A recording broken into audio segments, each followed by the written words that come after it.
안녕하십니까. 오늘 3회차 E2T, ET2 세미나를 시작하도록 하겠습니다. 오늘 주제는 탄소 중립 달성을 위한 탄소 시장 현황과 전망이란 주제인데, 저도 강의 자료를 준비하다 보니까 굉장히 방대해요. 그래도 깊이도 있어야 돼서, 오늘 한 1시간 반 사이에 모두를 자세하게 설명을 할 수 있을지는 좀 걱정은 됩니다. 그렇지만은 이제 그 우리 학생들도 많기 때문에 우리가 탄소 중립을 해나간다 그럴 때 주로 뭐 태양광, 풍력, 수소, 그다음 2차 전지라든지 이런 기술에 대한 얘기를 많이 하는데 그런 시장에 대해서 공부할 필요가 있는 것 같아요. 탄소 시장. 그래서 우리가 자본주의 경제에 살고 있으니까 뭔가 인센티브를 줘서 어, 이런 기업들이라든지 또 우리가 탄소 감축을 하면 어떤 베네핏을 얻을 수 있도록 그런 시장 제도를 만드는 게 또 중요한 것 같아요. 그래서 이런 부분에 대해서 오늘 같이 공부하는 시간을 갖도록 하겠습니다. 먼저 그 세 가지 주제로 나눴어요. 첫 번째가 탄소 중립을 위한 탄소 시장, 그리고 두 번째가 이제 규제적 탄소 시장에서 컴플라이언스 그 카본 마켓이라고 그러는데 그 CCM 시장 현황 전망, 세 번째가 자발적 탄소 시장에서 발런트리 카본 마켓이라고 해서 약자는 VCM이라고 해요.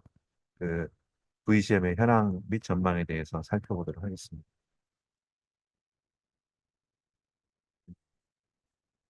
이제 왼쪽의 그림을 보게 되면은 그 영어로 이제 Current Policies and Action 2030 Targets Only All Pledges and Target Best Case Scenario 이렇게 세 가지가 되어 있는데 오른쪽에 보게 되면은 현재 각국의 그 정책과 행동, 그러니까 current policy and action을 취하더라도 지구 온도는 조금 틀렸네요. 한 2.7도까지 그 상승할 위험이 있어요. 그러니까 현재 각국의 정부가 갖고 있는 걸.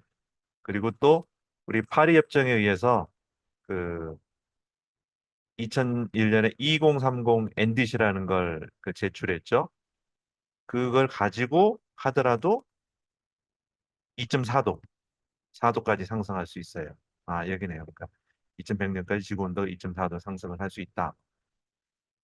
그리고 이 베스트 케이스 시나리오를 가지고 하더라도 1.8도까지 상승할 수 있어요. 그런데 우리가 지구 온난화가 심각해지는 걸 막으려면은 산업혁명 이전, 그러니까 1850년에서 1900년까지는 산업혁명 이전이라고 해요. 요때 기준으로 2도인데 그래도 1.5도 이상 상승하지 않도록 관리를 해야 된다라는 건데 우리가 아무리 잘해도 1.8도까지 거의 이제 2도까지 상승한다고 돼 있어요. 그래서 현재 전 세계적으로 온실가스 배출 감소 정책, 재생에너지 설치 이런 걸 고려하더라도 우리가 목표로 하고 있는 1.5도에는 지지 못하고 있다. 그래서 글로벌 클라이밋 플랜 still fall short라고 해요. 그렇죠? 그래서 뭔가 좀 더 각 국가라든지 기업들이 좀 더 노력할 수 있는 그런 시장 메커니즘을 만들고자 하는 게 이제 탄소 시장이라고 생각하시면 됩니다. 어, 이제 왼쪽 그림을 보게 되면은 이게 있어요. 그래서 우리가 그 교토 체제에서 발생되는 온실가스는 6가지라고 그래요. 이산화탄소, 메탄, 아산화질소, 뭐 불화수소계 6개인데 파리 협정에서는 하나가 추가돼서 7개예요.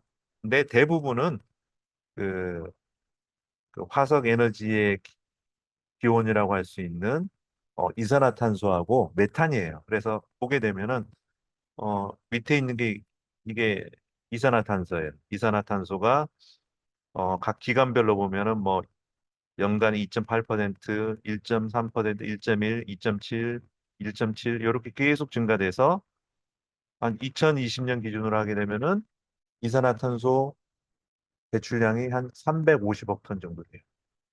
그리고 나머지 온실가스를 다 포함하면 600억 톤의 온실가스가 발생되고, 그다음에 또 하나 이제 그 메탄을 갖다 추가시키면 한 이 정도 되죠. 그래서 이게 한 거의 한 300, 뭐, 한 400억 톤이라 그러면 나머지 200억 톤은 아까 제가 말씀드린, 어, 이산화탄소하고 메탄 외에 나머지 그, 그 7가지 온실가스가 이 온실가스 가중 칠곡에서 200억 톤 있다는 얘기예요. 그런데 우리가 2050년에 탄소 중립을 하려면은 아까 얘기했던 2도 시나리오, 1도 시나리오가 돼 있는데 이렇게 감축하기가 사실은 쉽지 않다는 거예요. 그래서 오른쪽으로 보게 되면은 이런 얘기가 있어요. 2050 탄소 중립을 위해서 우리가 탄소 시장을 만들었어요. 우리가 그 배출권 거래제라고 많이 익히 알고 있는데, 탄소 시장은 그동안 정부 주도의 감축 의무가 부과되는 규제적 탄소 시장 위주로 발전해 왔는데, 이것만 갖고도 우리가 2050년에 글로벌 탄소 중립 목표에 달하기는 어렵다. 이 얘기를 많이 해요. 그래서 이제 뭐냐면은 자발적 탄소 시장이라는 개념이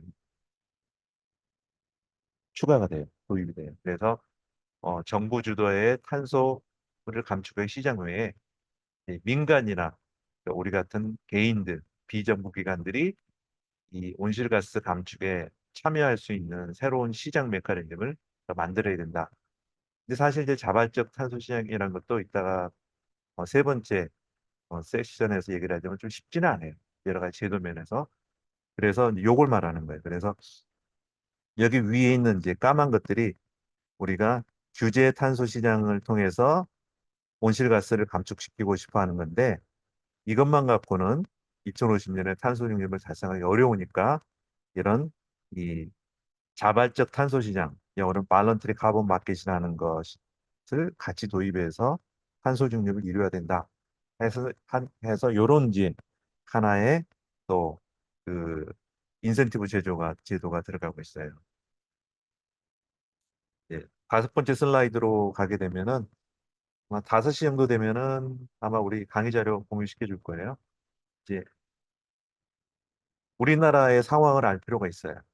아마 지난번에도 얘기했지만은 전 세계적으로 사용하고 에너지 양이 석유로 환산하면 한 140억 톤 정도 된다 그랬고, 그리고 우리가 온실가스 배출량은 한 600억 톤 정도 된다 그랬죠. 하이. 그 중에 이산화탄소가 대부분을 차지하는데 350억 톤. 그렇죠? 그 나머지가 이제 메탄, 나산화질소, 뭐 불화수소 계열이라고 얘기했죠. 이제 그걸 이해해서 이제 우리나라 걸 또 알아야 돼요. 2020년에 우리나라 에너지 소비하고 온실가스 배출을 알아야 되는데, 어느 정도 양이냐면은 오른쪽을 볼게요. 1차 에너지 공급량이 거의 100만 천만 원, 2억 9,200만 톤 석유로 환산하면은 그러면 약 3억 톤 정도의 우리 에너지가 우리나라에 공급이 돼서 실제로 사용하기 위해서는 이제 에너지 전환하고 또 이동하다 보면 로스가 발생이 되죠. 한 7천만 톤이 로스가 발생이 돼요. 그리고 최종 소비되는 건 2억 2천만 톤. 그 숫자를 기억해놔야 돼요. 실제 우리가 소비하는 건 2억 2천만 톤인데, 또 이것도 뭔가 기계적인 효율로 따지면은 다 100% 활용하는 건 아니죠. 우리가 휘발유를 가지고 자동차 달리더라도 실제 휘발유 가지고 에너지의 한 3분의 1밖에 못 쓰고 나머지 다 로스가 되잖아요. 우리 기계공학 하는 학생들 알겠지만은. 그렇지만 지금 최종 소비되는 에너지는 2억 2천만 톤이다. 그래서 주로 석유, LNG, 유연탄 이 부분이 거의 우리나라 에너지의 한 대부분을 차지하잖아요.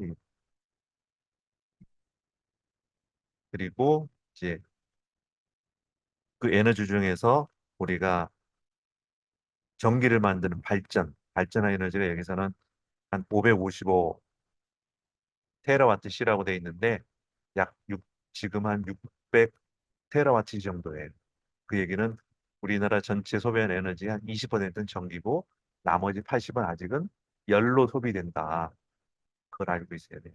그래서 국제 순위를 보게 되면 이제 GDP 우리나라 세계 10위, 1.7조 달러. 굉장히 산업화된 국가죠. 그 1차 에너지 공급량은 세계 9위, 2억 5,200만 톤, TOE. 그다음에 석유 소비도 7위, 1억 1,500만 톤. 전력 소비량도 세계 7위. 여기서 보면 552 테라와트시.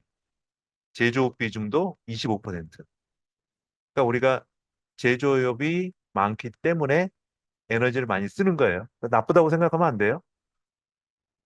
우리 개인이 사용하는, 우리 가족이 4명 기준으로 1년에 사용하는 에너지 소비는 1톤이에요, 1톤 정도밖에 안 돼요. 근데 산업에서 이만큼을 많이 사용하는 거죠. 인당 에너지 공급량은 5.8 TOE라 그러는데 우리 가정에서는 이제 우리 집에 4인 가구 기준 1톤이고 나머지는 다 뭐 그 외에서 또 쓰는 거예요. 그 인당 온실가스 배출량은 12.7톤 넘어가게 되면은 이거 있죠.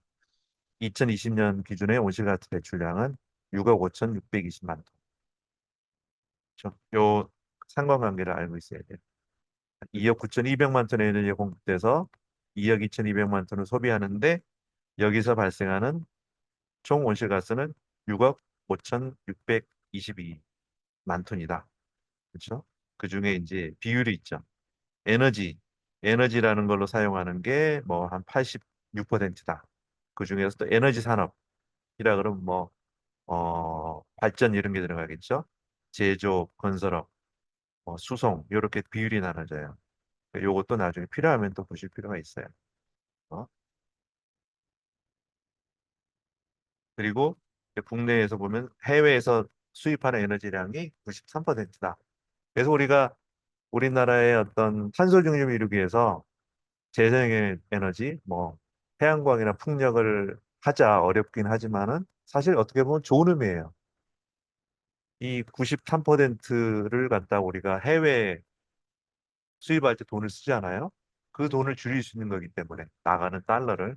그래서 보게 되면은 2022년에 그 우리 뭐 러시아 우크라이나 전쟁이라든지 뭐 중국의 홍수 이런 거에서 에너지 가격이 올랐잖아요. 그때 2천억 불 정도를 에너지로 수입한 거예요. 2천억 불이면은 1천억 불이 한 130조 되니까 260조 정도를 주로 석유, 석탄, 천연게 수입하는데 쓴 거죠. 우리나라 정부 예산이 한 650조 정도니까 얼마나 큰 돈인지 알겠죠? 그리고 이제 6페이지로 넘어갑니다. 6페이지를 좀 잘 봐야 되는 게 우리가 파리 협정에 따라서 이제 5년 단위로 NDC를 만들게 돼 있어요. 국가 온실 감축 계획. 영어로는 NDC가 Nationally Determined Contribution이라고 돼 있어요.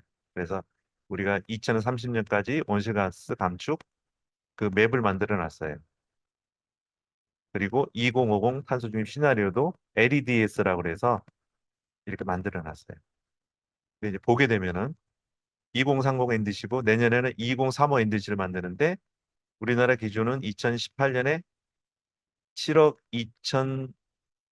2,700만 톤이 정점이고 2030년에는 4억 3,660만 톤에까지 감축하겠다.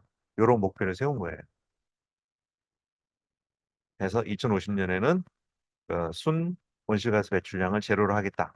이런 목표를 갖고 있고 이제 그 2030 NDC에서 2030년이 됐을 때 온실가스 배출이 어떻게 줄었겠냐라는 걸 보여주는 게 아래표예요.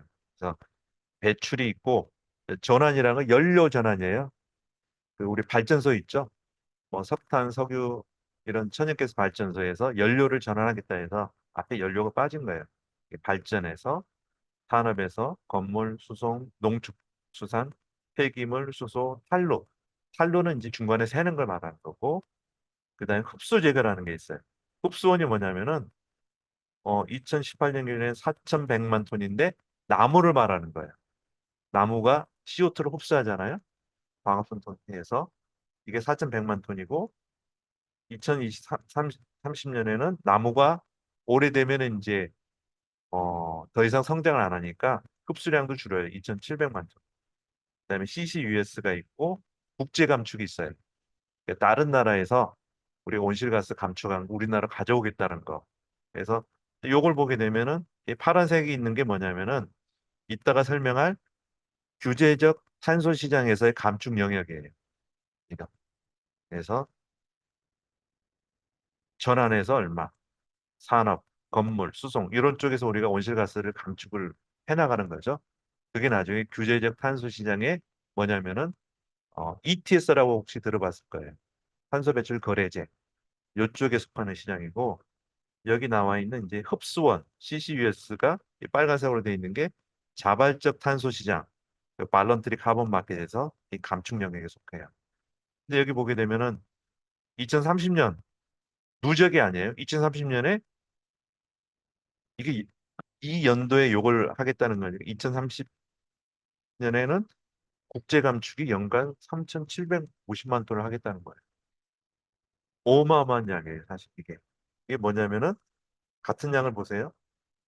우리나라 건물에서 모든 건물에서 나오는 온실가스 양이 3,500만 톤이에요. 그 양을 해외에서 온실가스 감축한 걸 우리나라로 가져오겠다 이런 거예요. 근데 이제 제가 쓴 게 이제 자발적 탄소 시장이라고도 써놨지만은 일부는 이게 규제적 탄소 시장하고도 뭐 같이 연결돼 있어요. 제가 뭐 완전하게 자발적 탄소 시장을 할 수 있는 건 아닌데 그러니까 이 부분은 규제적, 여기는 자발적 플러스 나중에 얘기하면은 규제적 탄소 시장. 그래서 궁극적으로 우리 정부에서는 아직은 다 이런 걸 하고 싶은 게 규제적 탄소 시장에서 하고 싶은 거예요. 근데 이따가 3절에서 얘기하는 3장에서 얘기하는 자발적 탄소 감축 영역은 약간 이런 쪽에 많이 연결돼 있어요. 그래서 강의자를 나중에 제가 좀 수정을 하겠습니다. 규제적 탄소 시장 플러스 자발적 탄소 시장 이런 식으로 두 개 영역으로 좀 생각하면 될 것 같아요. 또 어떻게 보면은 여기 파란색을 했던데도 자발적 탄소 시장이 좀 들어갈 영향은 큰데 중점적으로 봤을 때는 무게중심은 규제적 탄소 파란색이 예, 이쪽 부분이 규제적 탄소 시장에서 대부분을 차지하고 이런 부분이 약간 이제 자발적 탄소 시장에서 대부분을 차지할 것으로 좀 생각을 하고 있어요. 솔리 한쪽은 아니라는 것 제가 말씀드리겠습니다. 그래서 어, 이제 탄소 시장에 대해서 여기 10페이지에 있는 요걸 공부하기 전에 간단하게 탄소 시장의 개념을 좀 설명을 하고 갈게요. 그러니까 탄소 시장은 시장 메커니즘을 사용해서 온실가스 배출량 감축을 유도하는 정책 수단이다. 그러니까 우리가 탄소중립융합학과에서는 이제 기술만 주로 배우는데 그 기술이 어떤 그 인센티브 메커니즘과 연결되는 걸 이제 좀 오늘 좀 배울 수 있는 시간인 것 같아요. 그래서 규제적 탄소 시장이라 그러면은 이제 규제란 말이 정보가 들어가겠죠.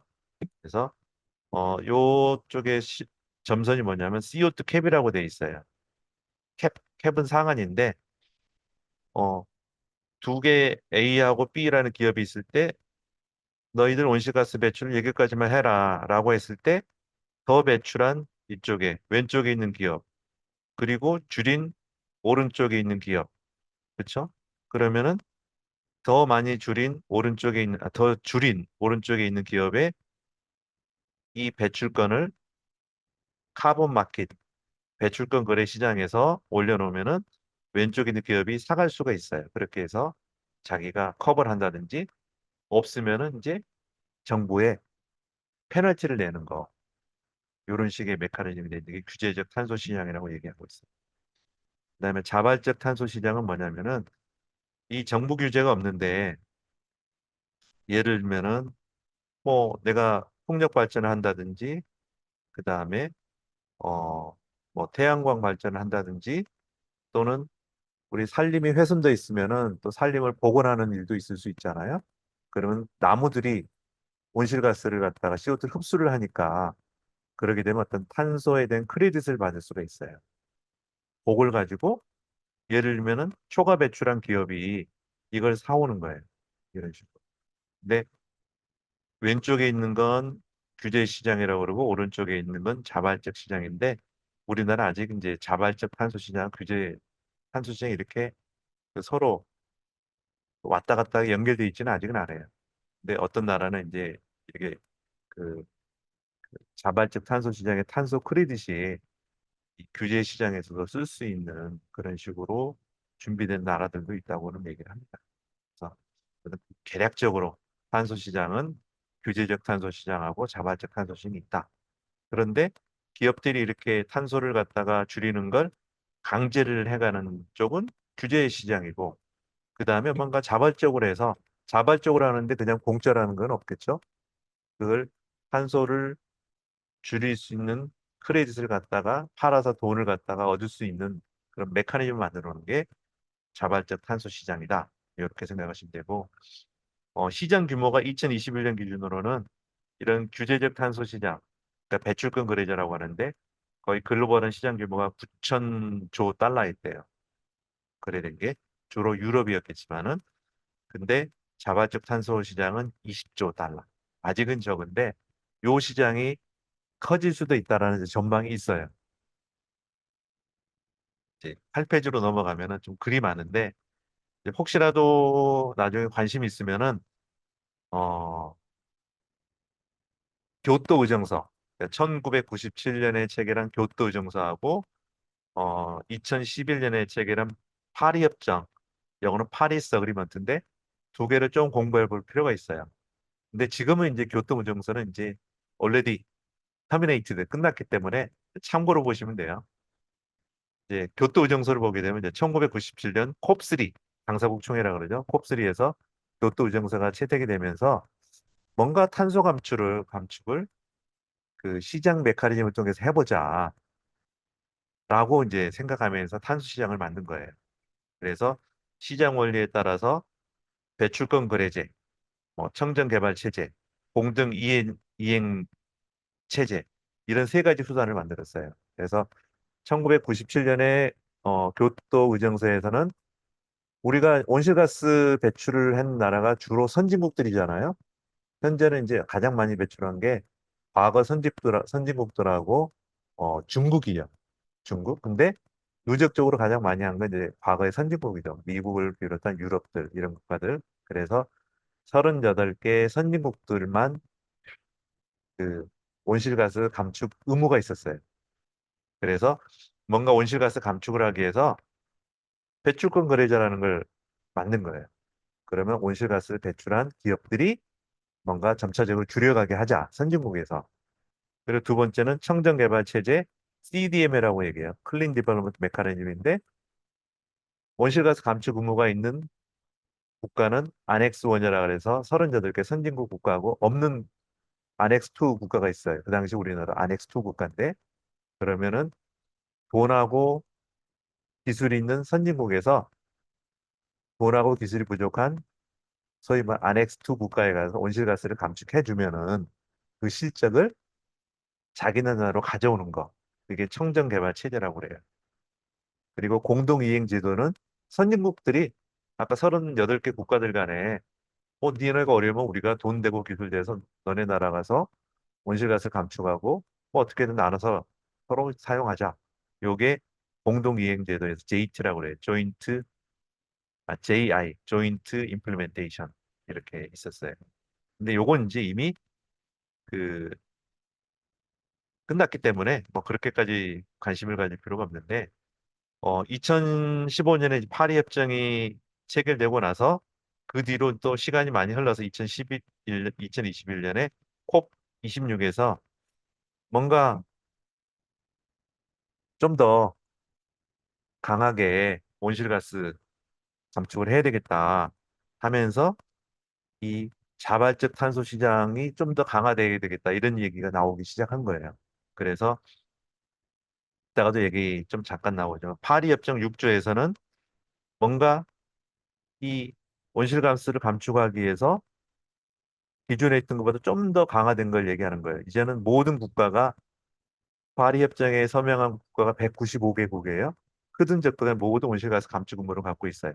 그래서 뭔가 다른 나라에서 온실가스를 감축하면은 또 우리가 가져올 수 있는 거. 그래서 이게 국제 이전이라 그래서 이트모라고 얘기 불러요. ITMO를 International Transferred Mitigation 뭐 그리 되는데 이트모라고 부르는 거. 그러니까 우리나라하고 베트남, 우리나라하고 캄보디아 간에 뭐 양자 협의해가지고 우리가 돈하고 기술 내서 당신네 회사에서 감축한 걸 우리나라 감축 시적으로 가져오자.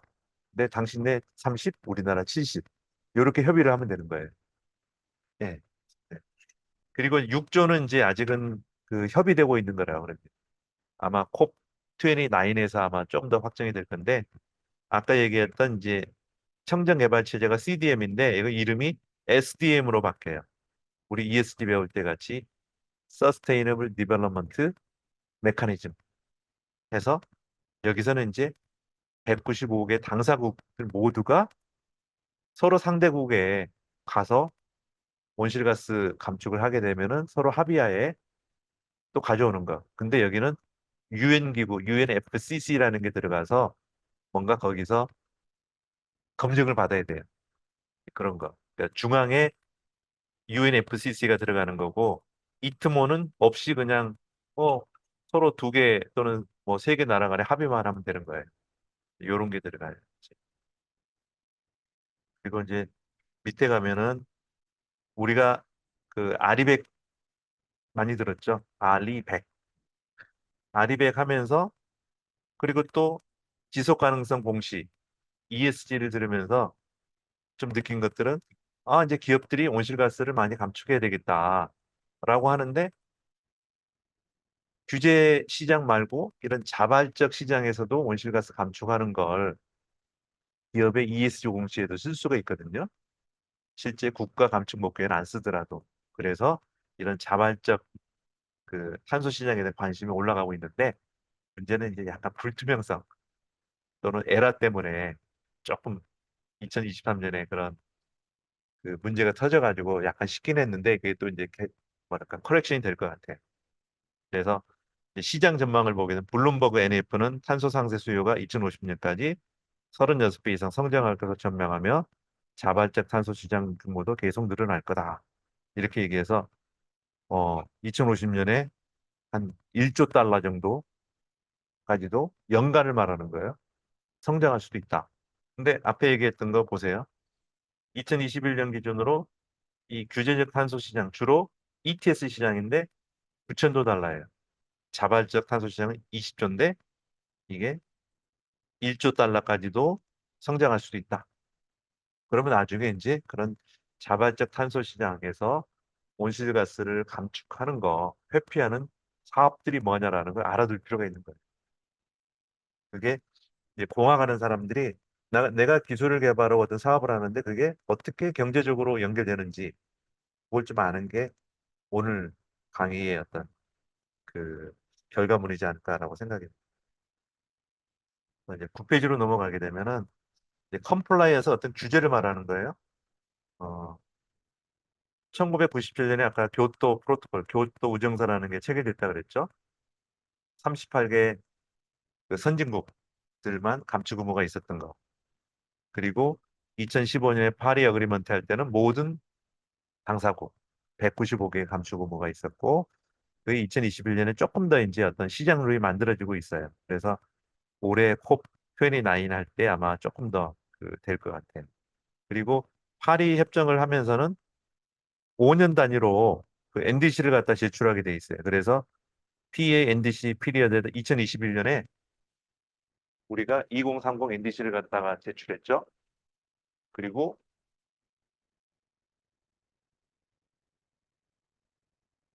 그 내년에 2035 NDC를 갖다 제출해야 돼요.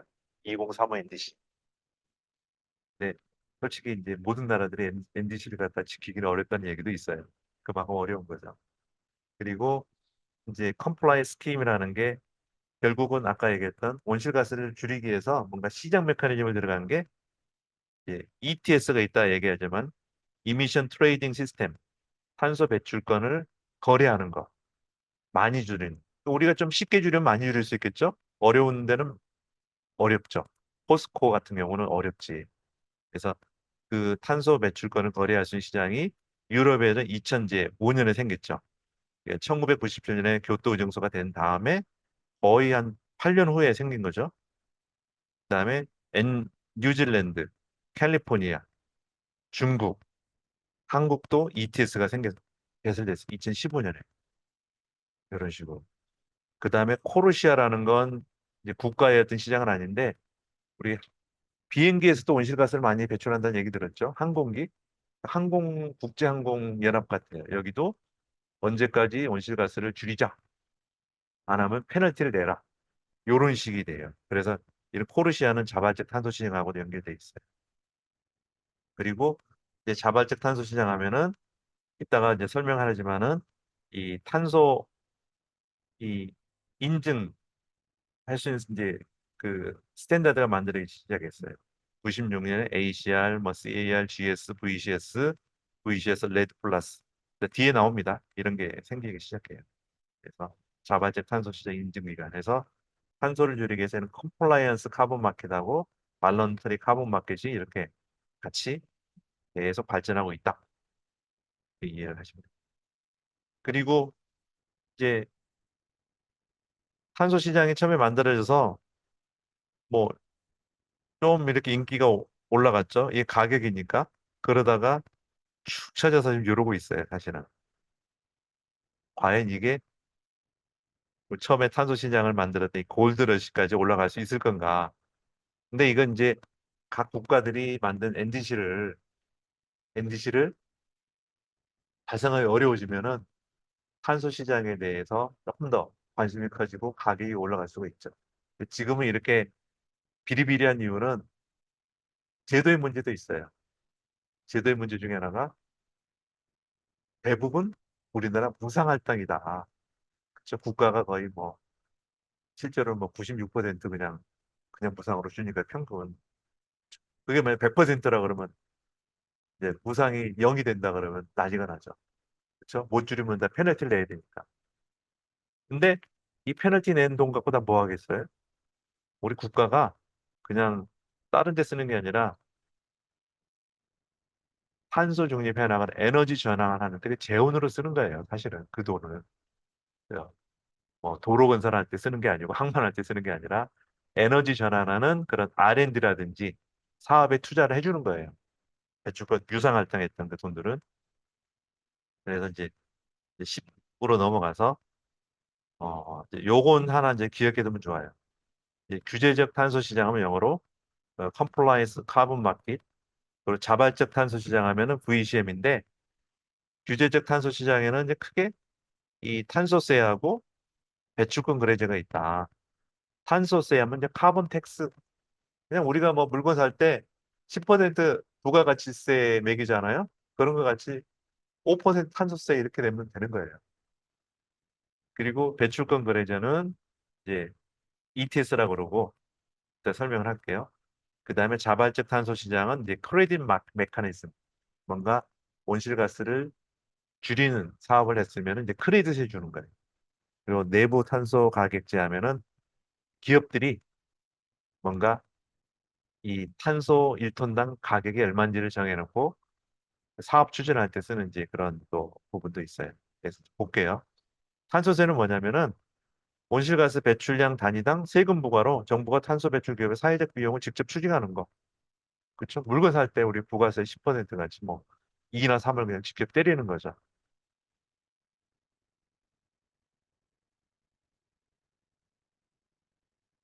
근데 문제는 뭐냐면 이쪽에 하나 탄소 배출량을 불확실하다. 그러니까 뭐 세금은 그냥 거둘 수 있는데 이걸로 인해서 우리나라가 탄소를 얼마나 줄일 수 있는지 이걸 모르는 거예요. 그래서 시행하고 있는 국가도 있는데 안 하고 있는 국가도 돼요. 또 더블 세금을 줄 수 있기 때문에.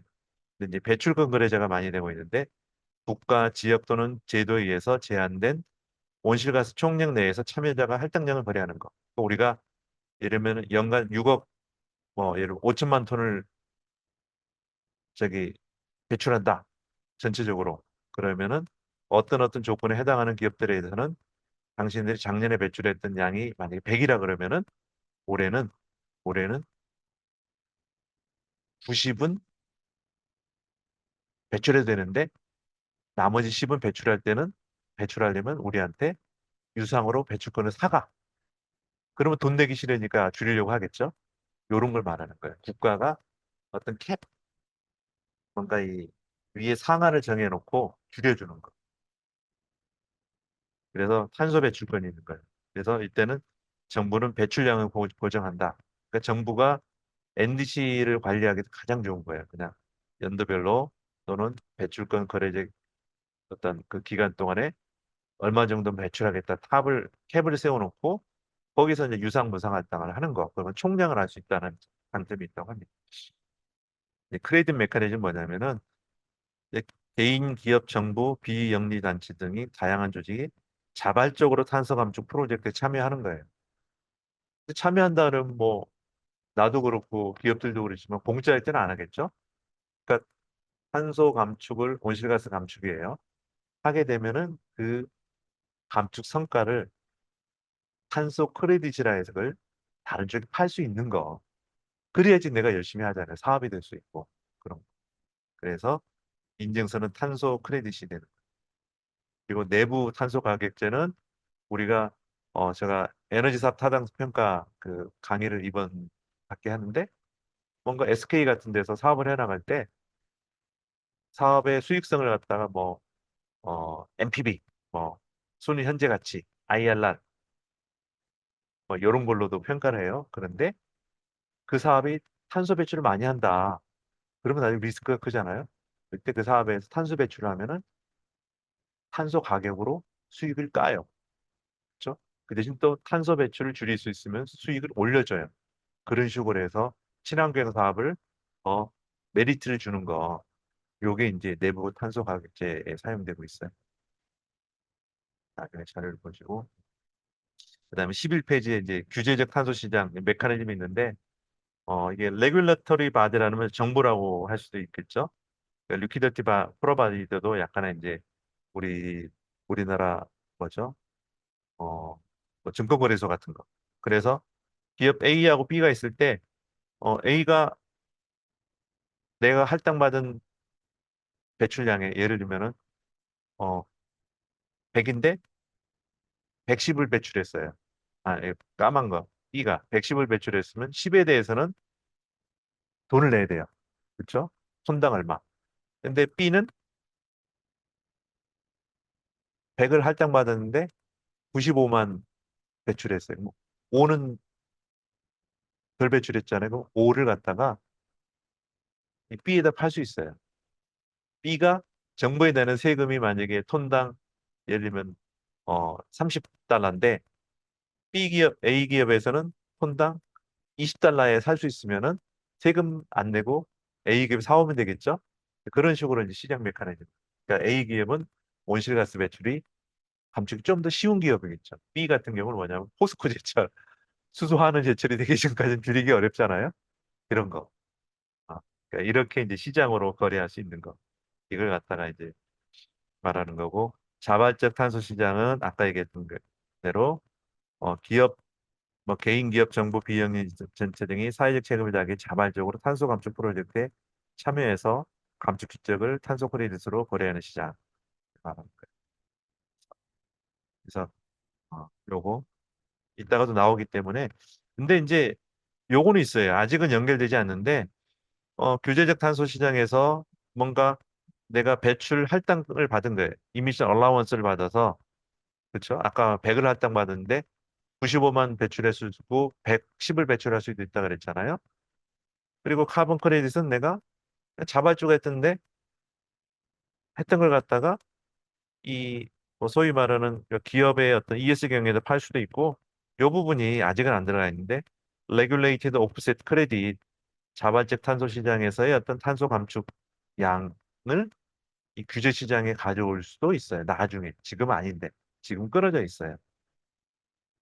그렇죠? 이제 요런 메커니즘을 우리 환경부는 아직은 오케이 하지 않은데 나중에 다급해지면 할 수도 있을 수도 있어요. 미래에. 그걸 어떤 이제 성장의 포인트로 생각하면 돼요. 그리고 이제 12페이지는 뭐냐면은 아까 파리 협정 얘기했잖아요. 그러니까 뒤에 좀 나와요. 내가 온실가스 배출 관리 대상 업체다 그러면은 어, 정부에서 할당을 받아요. 이제 어떤 조건이 되면 할당을 받았는데 내가 그만큼 못 줄이면은 방법은 두 가지가 있어요. 예를 들면 여기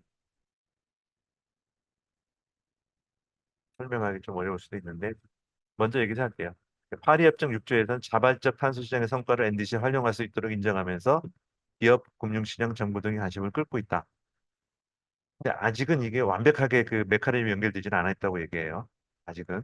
오늘도 제가 세미나 들었는데 파리협정 6조 2항과 4항은 국외 감축 실정을 발행해서 온실가스 감축 목표, 즉 NDC에 활용하도록 하는 걸 목표로 한다. 그러니까 아까 말한 대로 우리가 뭐 캄보디아나 베트남의 이런 쪽에서 또 인도네시아에서 조림 사업을 하고 나서 온실가스를 배출했으면은 그 나라하고 쉐어를 할 수 있는 거예요. 그 나라의 20, 예를 들면 우리가 80을 가져와서 우리나라 NDC에다 쓸 수가 있는 거예요.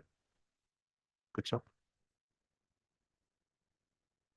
그래서 이쪽에 보면은 이제 온실가스 감축하는 게 5조는 흡수원, 이 6조가 시장, 비시장에도 되어 있는데 아까 말한 건 이제 오늘 시장 메커니즘을 말하는 거예요. 그래서 이트모 사례가 뭐냐면 이트모가 International Transferred Mitigation Outcome이라고 되는데 이트모라고 있는데 예를 들면 이제 스위스가 페루의 온실가스 감축 목표를 달성하기 위해서 쿡스토브 사업을 지원하고 자국에서 탄소 크레딧을 가져갔다고 얘기해요. 뭐냐면은 페루가 이만큼 온실가스를 배출했는데 쿡스토브가 뭐냐면은 페루 같은 데는 뭐 약간 시골도 많으니까 요리를 할 때 나무를 떼서 했겠죠? 나무를 떼서 하게 되면 거기서 나오는 이산화탄소인데 뭔가 이제 그 요리 기구를 하게 해주면은 뭐 가스를 사용해서 한다든지 전기를 사용해서 하면 온실가스 배출을 적게 하겠죠? 그래서 이만큼의 온실가스 배출을 줄였는데 거기서 여기 약간 진한 녹색 있죠? 이건 페루의 감축 실적으로 가져가고 연한 녹색 있죠? 이건 이트모라고 해서 스위스의 감축 실적으로 가져가는 거예요. 이렇게 나눠서 하는 거. 그러면 선진국이 후진국한테 뭔가 도움을 줄 수가 있잖아요. 이런. 우리나라도 후진국에 쿡스토브 사업을 했던 적이 있대요. 예전에. 이런 게 이트머다. 그래서 이 탄소도 국제거래 프레임워크가 있어요. 그러니까 다른 나라에서 우리가 돈하고 기술을 다른 나라에, 그러니까 우리보다 약간 좀 못한 나라겠죠? 가서 도와주고 그 성과를 갖다가 서로 공유를 하는 거.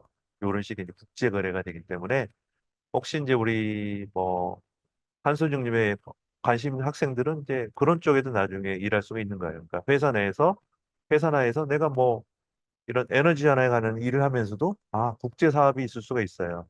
그런 사업에 할 때 오늘 같은 수업을 들으면은 약간 이해가 됐잖아요. 그럴 때 이제 발을 담글 수가 있는 거죠. 실제로. 조금 더 공부해 나가면서. 그리고 이제 여기 또 조금 더 얘기를 하면은 파리 협정에서는 두 개가 있다 그랬죠. 6.2조, 6.4조. 나중에 관심 있으면 봐야 돼요. 6.2조는 양자나 다자간.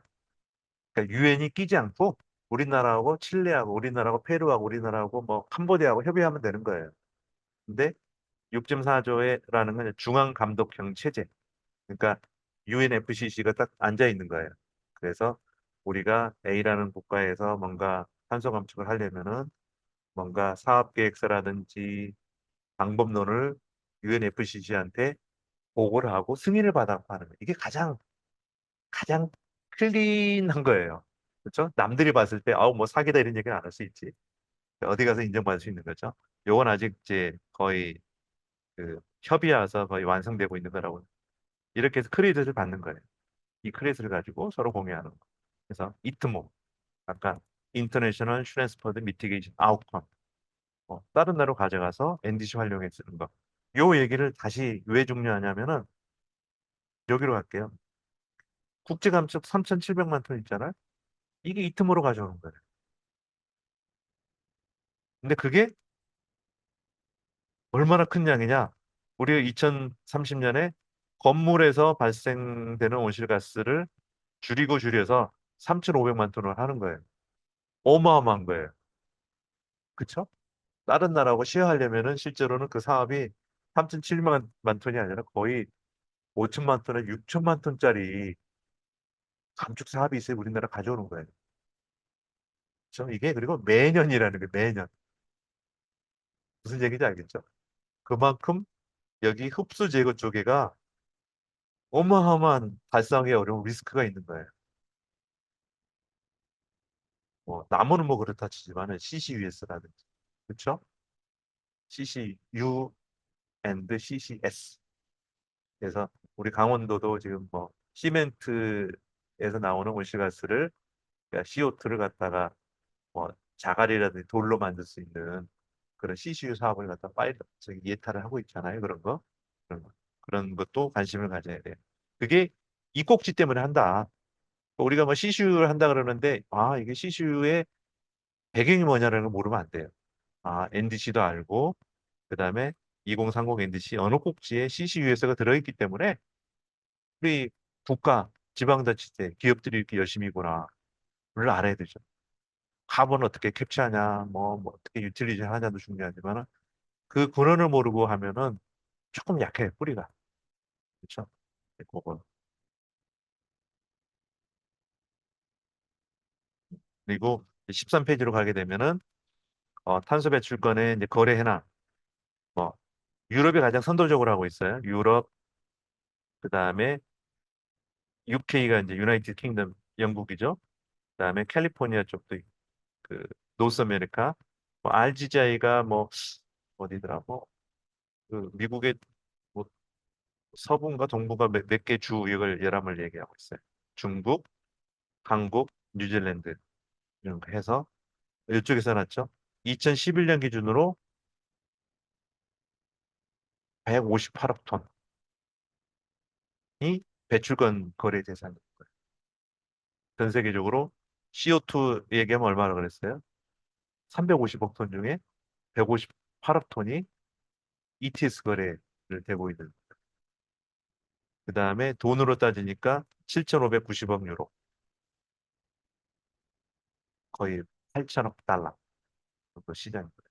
근데 자발적 탄소 시장은 이 자발적 탄소로 거래된 볼륨 5억 톤이고 아까 얘기했지 20억 톤 아직은 좀 적다 그랬잖아요. 근데 이제 뭐냐면은 포리스트리 앤드 랜드 유스 이거 뭐냐면은 산림, 뭐 산림을 복원한다든지 뭐 훼손된 걸 좀 더 뭐 좀 더 업그레이드 한다든지 나무를 심는다든지 이런 거 하는 거 말해요. 여기서 소위 말하는 탄소 크레딧이 나온 게 100만, 1000만억, 2억 7천만 톤, 2억 2천만 톤의 탄소 크레딧을 발생시켜 준 거예요.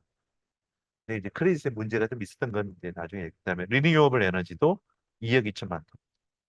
그러니까 우리나라가 예를 들면은 이제 개발도상국 후진국에 태양광이나 풍력 설치해주고 가져온 거. 그쵸? CDM 방법론이라고 옛날에 그 썼던 거예요. 네, 케미컬 프로세스. 뭔가 1700만 톤인데 화학 공장에서 어떤 방법론을 인정받아서 온실가스 배출을 줄였다. 이것도 인정받은 거예요. 그다음에 웨이스트 디스포절, 폐기물 처리해서 그다음에 트랜스포테이션, 교통 부분에서 500만. 그래서 오늘 이제 세미나 듣다 보니 이런 것도 있대요. 막 방콕인가에서 방콕이나 이런 데도 보면은 차들 사람도 많지만 차도 많잖아요. 차도 오래돼 있고 그다음에 디젤 차도 많고 그래서 뭐예요? 매연 엄청 나오잖아요. 그걸 갖다가 전기차로 전환하는 거예요. 그러면은 온실가스 배출이 줄어들죠. 이런. 근데 요걸 갖다가 자발적 탄소 시장에서 탄소 크레딧을 얻는 사업 이런 거. 그러니까 이런 거예요. 트랜스포테이션이. 근데 이따가도 얘기하면 자발적 탄소 시장은 다음 강의 기후테크라는 걸 강의하는데 이 규제적 탄소 시장에서 포함하지 않는 여러 가지 기후 관련된 기술들을 갖다가 가지고 온실가스를 감축하면 탄소 크레딧을 만들려고 하는 거예요. 그렇기 때문에 기후테크라는 거하고 많이 연관이 되어 있어요. 그게 자발적 탄소 시장. 그게 이제 실제 시장으로 인정받고 성장할지 안 할지는 이제 지나봐야지 아는 거예요. 어? 두 번째로 이제 규제적 탄소 시장에 대해서 조금 더 이제 딥하게 들어갈 거예요. 그 세 번째는 이제 자발적 탄소 시장. 그래서 아까 얘기했던 이제 규제적 탄소 시장에는 큰 메커니즘 두 개가 있다. 탄소세하고 배출권 거래제. 그래서 가장 먼저 해본 게 탄소세예요. 1990년에. 그리고 배출권 거래제는 유럽에서 2005년에 했다 그랬잖아요. 늦게 시장 메커니즘을 만들어야 되니까. 탄소세는 뭐 핀란드에서 세계 최초로 이산화탄소 배출량 억제를 목적으로 도입해봤다. 그쵸? 뭐 예를 들면은 물건 살 때 얼마. 그리고 그 수익을 그냥 정부의 일반적인 재정 수입을 하는 건 아니에요. 뭐 예를 들면은 그 수입을 가지고 온실가스를 줄이는데 재투자를 하거나, 그쵸? 또 에너지 소비할 때 어, 저를 포함 우리 학생들은 그래도 좀 사는 사람들이잖아요. 저소득층에 좀 지원을 한다든지 이런 쪽에 쓰는 거예요, 사실. 그래서 2023년 기준으로는 28개국이 탄소세를 도입하고 있어요. 근데 우리나라는 아직은 안 하고 있다. 왜냐면 우리가 에너지 사용할 때 여러 가지 세금이 많이 들어가 있어요. 휘발유에 가보면은 뭐 노육세, 지방세, 기타 등등 많죠? 어. 근데 우리 여기다가 이제 탄소세 이거가 집어넣지는 않아요. 아직은. 그리고 또 탄소세를 도입한 나라의 대부분도 탄소세하고 배출권에서 같이도 쓰고 있다. 네, 이것도 있어요. 이제 배출권 의뢰제는 우리가 교토 의정서가 1997년에 체결됐다 그랬잖아요. 근데 이게 바로 논의 못 된 거예요. 도입 못 된 거예요. 그래서 뭐 이리저리 하다가 결국은 EU 전체로 합의돼서 2005년에 EU ETS를 한 거예요. 우리나라는 2015년에 했고 10년 늦게. 네, 이렇게 역사가 또 이게 이 옅은 초록색이 연도별로 이 탄소세 도입한 나라고 이 파란색이 어 이제 배출권 거래제를 도입한 나라예요. 우리 사우스 코리아는 2015년에 있죠. 왜냐하면은 그 탄소세가 더 쉬워요. 아까 말한 대로 그냥 물건 살 때 얼마 얼마 때리면 되니까. 근데 ETS는 뭔가 어떤 거래 시장을 만들어야 되 이거 좀 어려워요, 사실. 그래서 좀 늦게 시작이 된 거예요. 그래도 가장 먼저 이 유럽에 선도적으로 했고, 다가 이제 요 얘기를 얘기할 거예요. 우리가 탄소 국경 조정들하고 CBAM 봤잖아요. 그게 이제 왜 관련이 있는지. 그래서 탄소세는 이제 석유, 석탄, 천연가스 등의 이산화탄소 배출을 하는 화석연료 사용 배출자에게 배출량만큼 부과하는 세금이다. 그거예요. 그래서 그 기본소득당의 용해인 의원 혹시 들어봤을지 모르는데 옛날에도 한번 했는데 2024년 이번에 그 탄소세를 발의했어요. 탄소세 톤당 8만 원. 그러니까 쉽게 말하면 어디다 하냐면 기업들에다 하겠죠. 그리고 그렇게 되면 세수가 52조 원이 들어온대요. 그러면은 그 돈을 개인한테 월 10만 원씩 탄소세로 배당을 하자. 뭐 찬성할 수 있고 반대할 수도 있을 거예요. 네, 내 같은 경우에 물어보면 나는 반대. 그렇죠? 이 돈을 개인한테 배당하는 것보다는 그 우리 기후 변화라는 건 이제 다 알고 있는 사실이니까 그런 에너지 전환이나 기후 변화 대응하는 쪽에 연구개발 투자나 교육이나 이런 쪽에 더 투자하는 거하고 또 두 번째는 뭐 잘 사는 사람 에너지 많이 쓰잖아요. 우리 못 사는 이제 어르신들 그런 사람들한테 약간 보전해 주는 게 나을 수도 있죠. 그러니까 탄소세가 나쁘다는 게 아니라 그걸 어떻게 쓰느냐도 굉장히 중요한 거예요. 네, 국제통화기금은 네, 지구기온 상승을 2도 이내로 제한하기 위해서는 전 세계 평균 탄소세가 톤당 한 75불은 되어야 된다. 이런 얘기도 있었어요. 아직은 우리나라에 탄소세가 없고 탄소 배출 거래제에서 무상 할당이 실제로는 96%예요. 그러니까 그렇게 절실하게 노력을 안 하고 있어요. 어렵다는 거 떠나서. 그게 좋은지 매를 빨리 맞고 빨리 하는 게 나아요, 사실은. 근데 탄소 시행 국가는 뭐 총 27개다 해서 예, 우리 혹시 이제 경제학을 배웠으면은 그 수요 공급 곡선 배웠죠? 혹시 X축이 그래도 우리 학교니까 그 퀀터티 양이고 Y축이 가격이에요.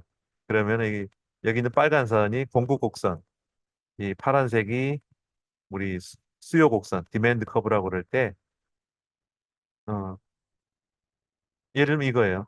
지금, 지금은 여기 A점에서 균형을 이루고 있는 거예요. 뭐, 가격 P1이니까 Q1만큼 배출하고 있는데, 탄소세를 붙이면 어떻게 되겠어요? 가격이 올라가죠? P2로? 그러면은 이 공급 곡선이 줄어들어요. 그리고 공급량이 줄어들어요. 그래서 B쪽에서 균형이 이루어진다. 그러니까 가격을 올려버리니까, 탄소 때문에 가격을 올리니까 공급량이 줄어든다. 온실가스 배출량이 사실 이제 줄어드는 거죠. 이렇게 줄이자. 이런 게 이제 간단한 이제 경제학 쪽 얘기하는 거고. 이제 국가별 이제 탄소세 있죠. 스웨덴 같은 경우는 톤당 137불이래요. 이제 기업들에다 많이 일차적으로 100이겠죠. 예를 들면 그 배출하는 기업들 얼마 얼마 뭐 또는 소비 제품에도 할 수도 있겠지만 그거까지는 이제 찾아보지 않았어요. 이런 거 있다. 그걸 알면 되고 이제 그러면 탄소세 도입에 대해서 찬성하고 반대할 수도 있어요. 네, 우리 학생들도 이런 거 뭐가 있으면은 찬성하는 논리, 반대하는 논리도 생각해 봐야 되잖아요. 찬성하는 논리는 뭐냐면은 기후변화에 따른 인류의 피해를 막기 위해서 탄소 도입이 필요하다. 그래서 탄소세가 도입되면 화석연료 가격이 높아지니까 사용을 줄일 거다. 그런 내용이에요. 그래서 찬성한다. 그리고 탄소세를 통해서 늘어나는 세금을 저소득층 등 국민에게 사용 가능하다. 아까 얘기했잖아요. 어르신들 수입도 없고 그러면 할 수도 있죠. 근데 반대 논리. 탄소세를 내는 주체는 생산자인 기업이지만은 소비자인 국민 또한 이로 인해 부담을 떠안게다. 기업에다 매기면 그게 누가 들어와요? 내가 물건을 더 비싸게 사야 되잖아요. 그런 거. 그래서 그 부담은 저소득층일수록 그 부담이 가중될 가능성이 크다. 그래서 그러면 세금을 탄소세를 매기면 그 돈을 아까 저소득층에 조금 도와주자 이런 얘기 했잖아요. 그렇게 할 수도 있는 거예요. 소득 역진상이 그런 거예요. 소득이 낮은 사람이 더 피해를 많이 본다. 그다음에 탄소세는 이중 규제다. 이런 내용도 있고 내용이 많으니까 넘어갑니다. 그다음에 이제 덴마크 우리 농업 국가 이런 얘기 되잖아요. 덴마크는 그 농업 분야의 탄소세, 메탄, 이 소 나오면 이제 메탄이죠. 트름하고 뭐 한다 그러잖아요. 이 탄소세를 부과하는 걸 이제 추진해서 하겠다. 근데 뒤에 법은 이거예요. 똑같이 탄소세만 부과하면 농가 부담이 늘 수 있기 때문에 정부에 내는 농민 소득세를 60% 감면해 준다. 이런 거죠. 그러니까 그 채찍지고 당근도 주는 거죠. 이런 것들도 있더라라고 생각하시면 돼요. 네. 또 탄소세를 도입했는데 찬성하고 반대도 있는데 성공하고 실패한 나라도 있어요. 어, 핀란드는 성공했대요. 탄소세 급격히 상승한 걸 막기 위해서 탄소세의 일부를 완화했다. 어떻게든 됐고 그 핀란드, 스웨덴, 덴마크 이런 나라들은 소위 말하는 GDP가 굉장히 높은 나라들이잖아요. 예, 성공한 거고 호주하고 프랑스는 실패했어요. 그때 혹시 옛날 들어보면 그, 그 노란 조끼 시위 사태 이런 것 때문에 나중에 기사에 뭐 프랑스 네. 엄청 마크롱 대통령 위기에 몰렸잖아요. 그러니까 어떤 식으로 도입하냐도 굉장히 중요한 거예요. 이건 그때 기사를 보면은 탄소세를 도입했는데 부자들은 또 이익 보고 우리 뭐랄까 어, 근로자들만 더 손해 보는 것 같다 이런 얘기가 나온 적이 있어요. 그러니까 정책을 어떻게 하는가도 굉장히 중요하다. 이제 본격적으로 이제 배출권 거래제. 그러니까 배출권 거래제는 아까 우리 2020년 기준으로 온실가스 배출량이 6억 5천만 톤이라 그랬잖아요. 이런 거 잘 기억해야 돼요. 정부가 국가의 총 배출량을 정하고 캡을 씌운다 그래요. 캡. 이를 온실가스 배출자에게 배출권으로 할당해서 각자 배출권이 남거나 부족한 경우 서로 거래할 수 있도록 하는 제도. cap and trade. 그러니까 내가 감축하기 어려우면은 감축이 안 되잖아요. 또 감축하기 쉬운 산업이면은 또 기술도 좀 되고 그러면은 많이 감축하잖아요. 많이 감축한 사람은 그 탄소 배출권을 어떻게 해요? 다른 쪽에 팔 수 있잖아요. 이게 인센티브 제도예요. 자본주의 사회에서. 그래서 기업들이 잘 하려면 배출량을 줄일 수 있을 뿐만 아니라 추가적인 이익까지 창출할 수 있어. 이거야. 추가적인 이익, 그렇죠? 다른 기업에 팔 수 있는 제도를 만든 거예요. 그리고 왜 이걸 많이 하냐 그러면은 배출 총량을 정부가 계획하고 설정하기 때문에 줄이고자 하는 목표량을 알 수 있는 거예요. 관리 목표를 알 수 있는데 탄소세를 하게 되면 막 얼마만큼 줄였는지 통계가 안 잡혀요. 이런 거. 네. 유럽연합이 2005년에 세계 최초로 배출관리를 도입해서 성공적으로 운영하고 있다. 자, 이 얘기를 좀 할게요. 그래서 다시 이제 또 경제학적인 그림을 오른쪽에 보면은 X축은 양, Y축은 가격이죠. 똑같이 이 빨간색 S가 있는 게 공급 곡선, 서플라이 커브라 그래요. 그다음에 파란색이 디맨드 커브, 수요 커브인데 그냥 가만 놔두니까 여기 A에서 균형이 이루어져 있어요. 그래서 P1이라는 가격으로 Q2만큼 배출하고 있는데 정부가 캡을 씌우는 거예요. 가격에 상관없이 S 스타라는 까지만 배출해야 된다. 이렇게 딱 하니까 배출권 거래제 이 가격이 휘트로 올라가는 거예요. 이렇게 상승. 그렇죠? 그러니까 캡을 나중에 계속 내려줘요. 내려. 목표를. 그래야지 빨리 그 감량 노력을 하잖아요. 이 캡을 말하는. 그래서 이따가도 그 ETS를 얘기해도 계속 캡이 내려가고 있어요.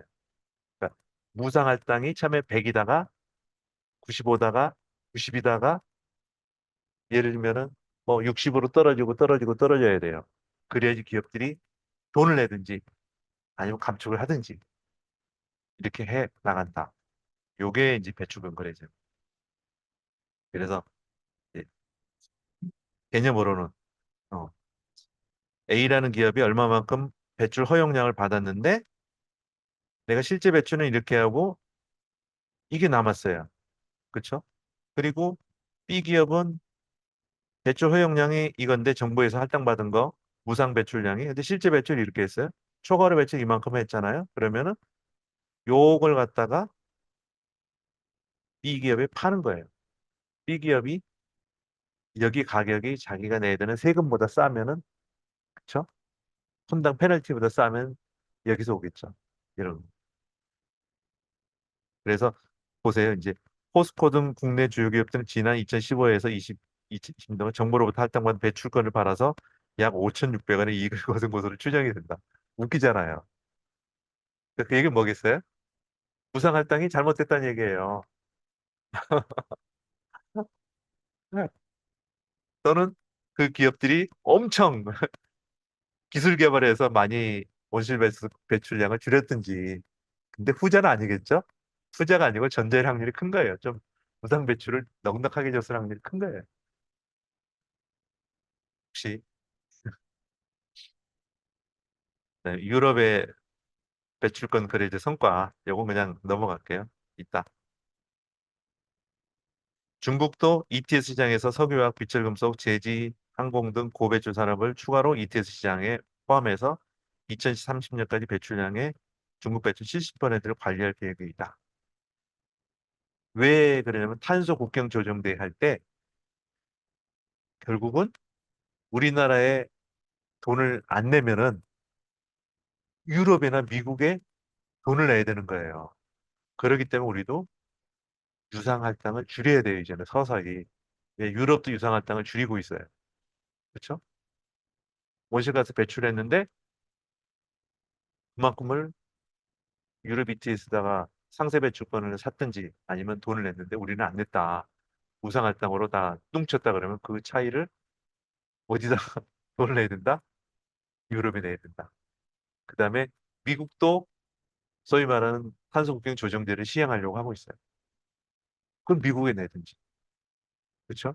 그러니까 눈치를 잘 보고 해야 돼요. 이 국제 간에 이제 서로 연결돼 있으니까. 그다음에 22페이지로 넘어갈게요. 국내 배출권 거래제 개요하게 되면은 시간이 많이 지나서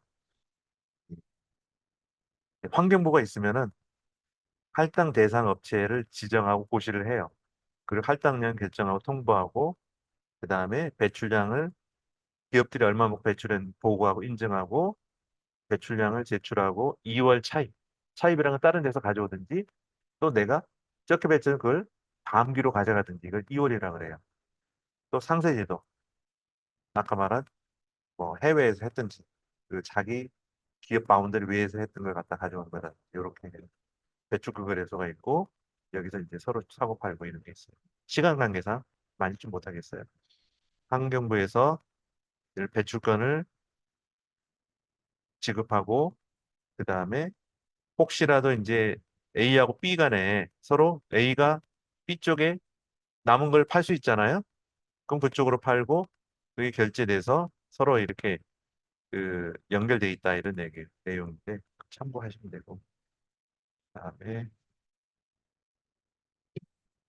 아 음, 어, 뭐 자료상에서는 나중에 한번 볼 수 있는데 우리나라가 오시가스 배출했던 게 여기 요 색깔이에요. 그리고 계속 배출하면 요리될 건데 배출권 거래제를 통해서 이렇게 좀 억제해서 누르겠다. 요게 아까 말한 국가 NDC에 맞춰서 캡을 씌워가겠다라는 게 이거예요. 그냥 안 냅두고 페널티 매기고. 그래서 어,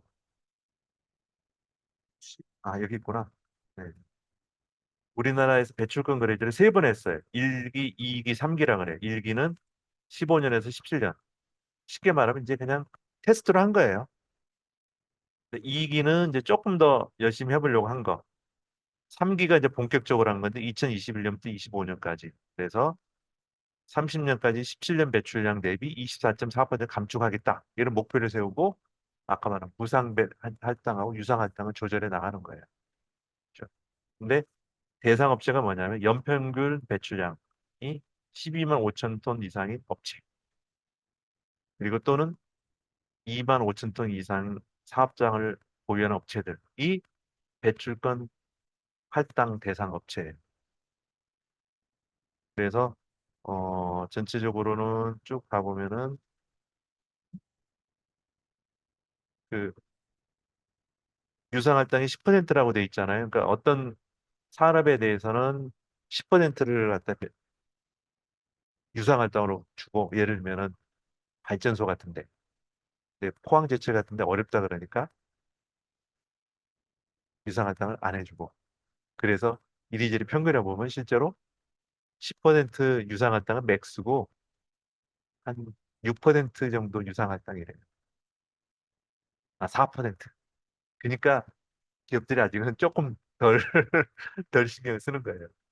예, GFB 방식 상승하고. 그래서 배출 허용 총량을 6억 1,100만 톤으로 했다. 평균. 그러니까 요거예요. 국가가 배출 총량을 딱 정해놓고 그걸 기업들한테 할당을 하는 거예요. 요거 아까 캡이라는 게 이거예요.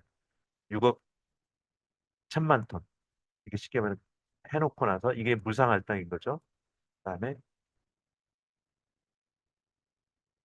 그래서 ETS를 하게 되면은 NDC 대비 관리하기 편하다.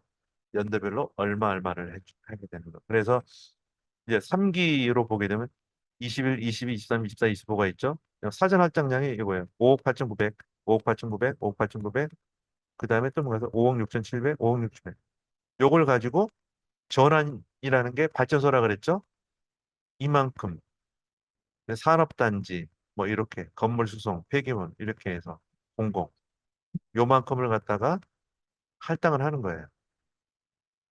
그리고 그 이상 매출하게 되면은 돈을 내게 하고. 그렇죠? 그 중에 아까 말한 대로 3기일 때는 이제 뭐 맥스가 10% 유상 할당. 그렇죠? 이렇게 돼 있습니다. 그리고 이때 할당하는 배출권을 갖다 영어로는 KAU라고 얘기해요. 그래서 이제 국내 배출권 거래제에서 배출권의 종류는 쭉 있지만은 KAU라고 돼 있는 게 아까 말한 우리가 전체적으로 이 캡을 씌워놓고 나서 이제 총량이 예전부터 기업들별로 좀 달라요 또. 너네는 얼마 얼마 얼마 이렇게 돼 있잖아요. 그렇게 배출 할당을 해주는 게 KAU라 그러는 거예요. 당신의 기업은 작년에 얼마 먹고 배출했으니까 올해 배출 할당량은 얼마, 그 이상 할 때는 페널티 이런 거고. 그다음에 KOC가 뭐냐면은 콜에 옵셋 크레딧인데 외부 감축 실적이라 그래요. 그러니까 자기 기업의 바운더리 우리가 스코프 1, 2라고 혹시 얘기 들어봤을지 몰라요. 스코프 1은 내 공장에서 하는 거, 스코프 2는 외부에서 들어오는 열이나 전기를 말하는 거고, 스코프 3가 이제 그 외에요. 스코프 1, 2, 3에서 말고 그 외에서 온실가스 배출을 줄인 거, 그걸 갖다가 KOC라고 그래요. 그리고 KOC를 갖다가 KAU라는 거 똑같이 거래하려면은 이제 모양을 바꿔야 돼요. KCU라고 검증을 받아서. 그러면은 KAU나 KCU는 똑같은 거가 되는 거예요. 같은 1톤이 되는 거예요. 그래서 이런 게 있는 거예요. 내가 만약 발전소를 하고 싶다. 그렇죠? 또는 어떤 화학회사를 하고 싶다 해서 우리 회사가 할당받은 양을 초과할 수 있어요. 그러면은 다른 데서 감축 사업을 하는 거예요. 그렇죠? 그걸 갖다가 다시 소위 말하는 KOC로 가져와서 다시 KCU로 해서 KAU하고 똑같이 일통 감축량으로 쓰는 거예요. 또는 이 온실가스 배출 할당에 해당하지 않은 회사들이 있겠죠. 조그만 회사들. 내가 주식을 나서 그걸 갖다가 쉽게 말하면 발전사나 화학회사에 팔 수도 있어요. 내가 줄이기 쉬우니까 이런 거. 요런 게 이제 배출금액의 그 종류가 KAU, KOC, KCU가 있다. 혹시 관심 있으면 봐야 돼. 그래서 요런 거예요. KAU는 국가가 할당하는 거예요. 국가가 할당 대상 업체에게 할당한 온실가스 배출 허용량. 그 이상일 때는 페널티. 그 다음에 KOC라는 건 뭐냐면은 외부 감축 실적. 내 기업 바운더리 외에서 감축한 걸 그쵸? 내가 감축해도 되고 또 다른 업체가 감축한 걸 사올 수도 있는 거예요. 어. 외부 사업에서 발생한 온실가스 감축량. 내 기업 바운더리 외에서. 그래서 오른쪽 그림을 보면 이거예요, 다시. 내가 할당할 수 있는 거 이만큼 받았는데 이제 무상 할당이죠. 실제로 보니까 할당량하고 초과 배출했어요.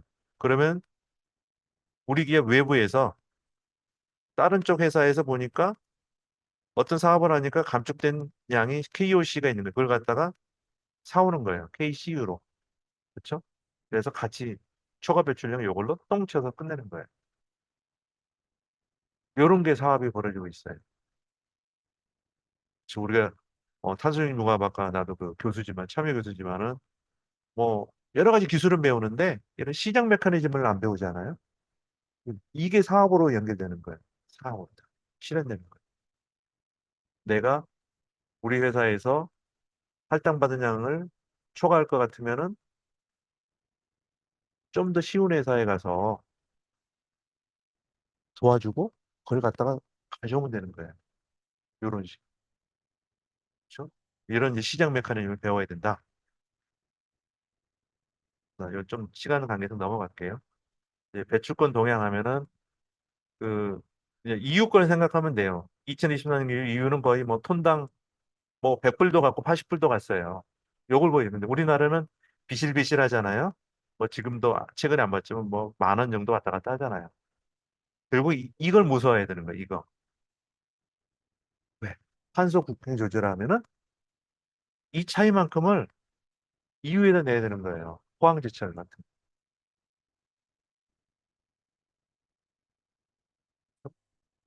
70%를 내야 되는 거예요. 70. 우리나라에 10불 냈으니까 이후에는 차이 70불을 내야 되는 거예요. 그래서 이제 무서워진다는 거예요. 그러니까 우리나라도 결국은 이 배출권 가격 올려야 되겠죠. 이왕 이왕 돈 내는 거 우리나라에 내면은 내가 맞는지 모르겠지만은 그 돈 가지고 우리나라 에너지 전환하고 하는데 연구개발에 돈을 쓰면 되잖아요. 그래서 포항제철도 수소하는 제철할 때 내 금액은 모르는데 예타 금액이 거의 조 단위로 들어가요. 정부 세금으로 도와주는 거예요. 그 돈이 어디서 나와요? 다 이런 배출권 거래에 대해서 유상할당을 했던 돈을 갖고 해야 되는 거예요. 페널티나. 이게 시장 메커니즘인 거예요. 메커니즘. 그렇죠? 그다음에 우리 아까도 얘기했죠. 우리 강원도에 시멘트 사람 많아서 CCU 한다고 하잖아요. 이게 거의 3천억짜리예요. 그 돈 내가 낼 것 같아요?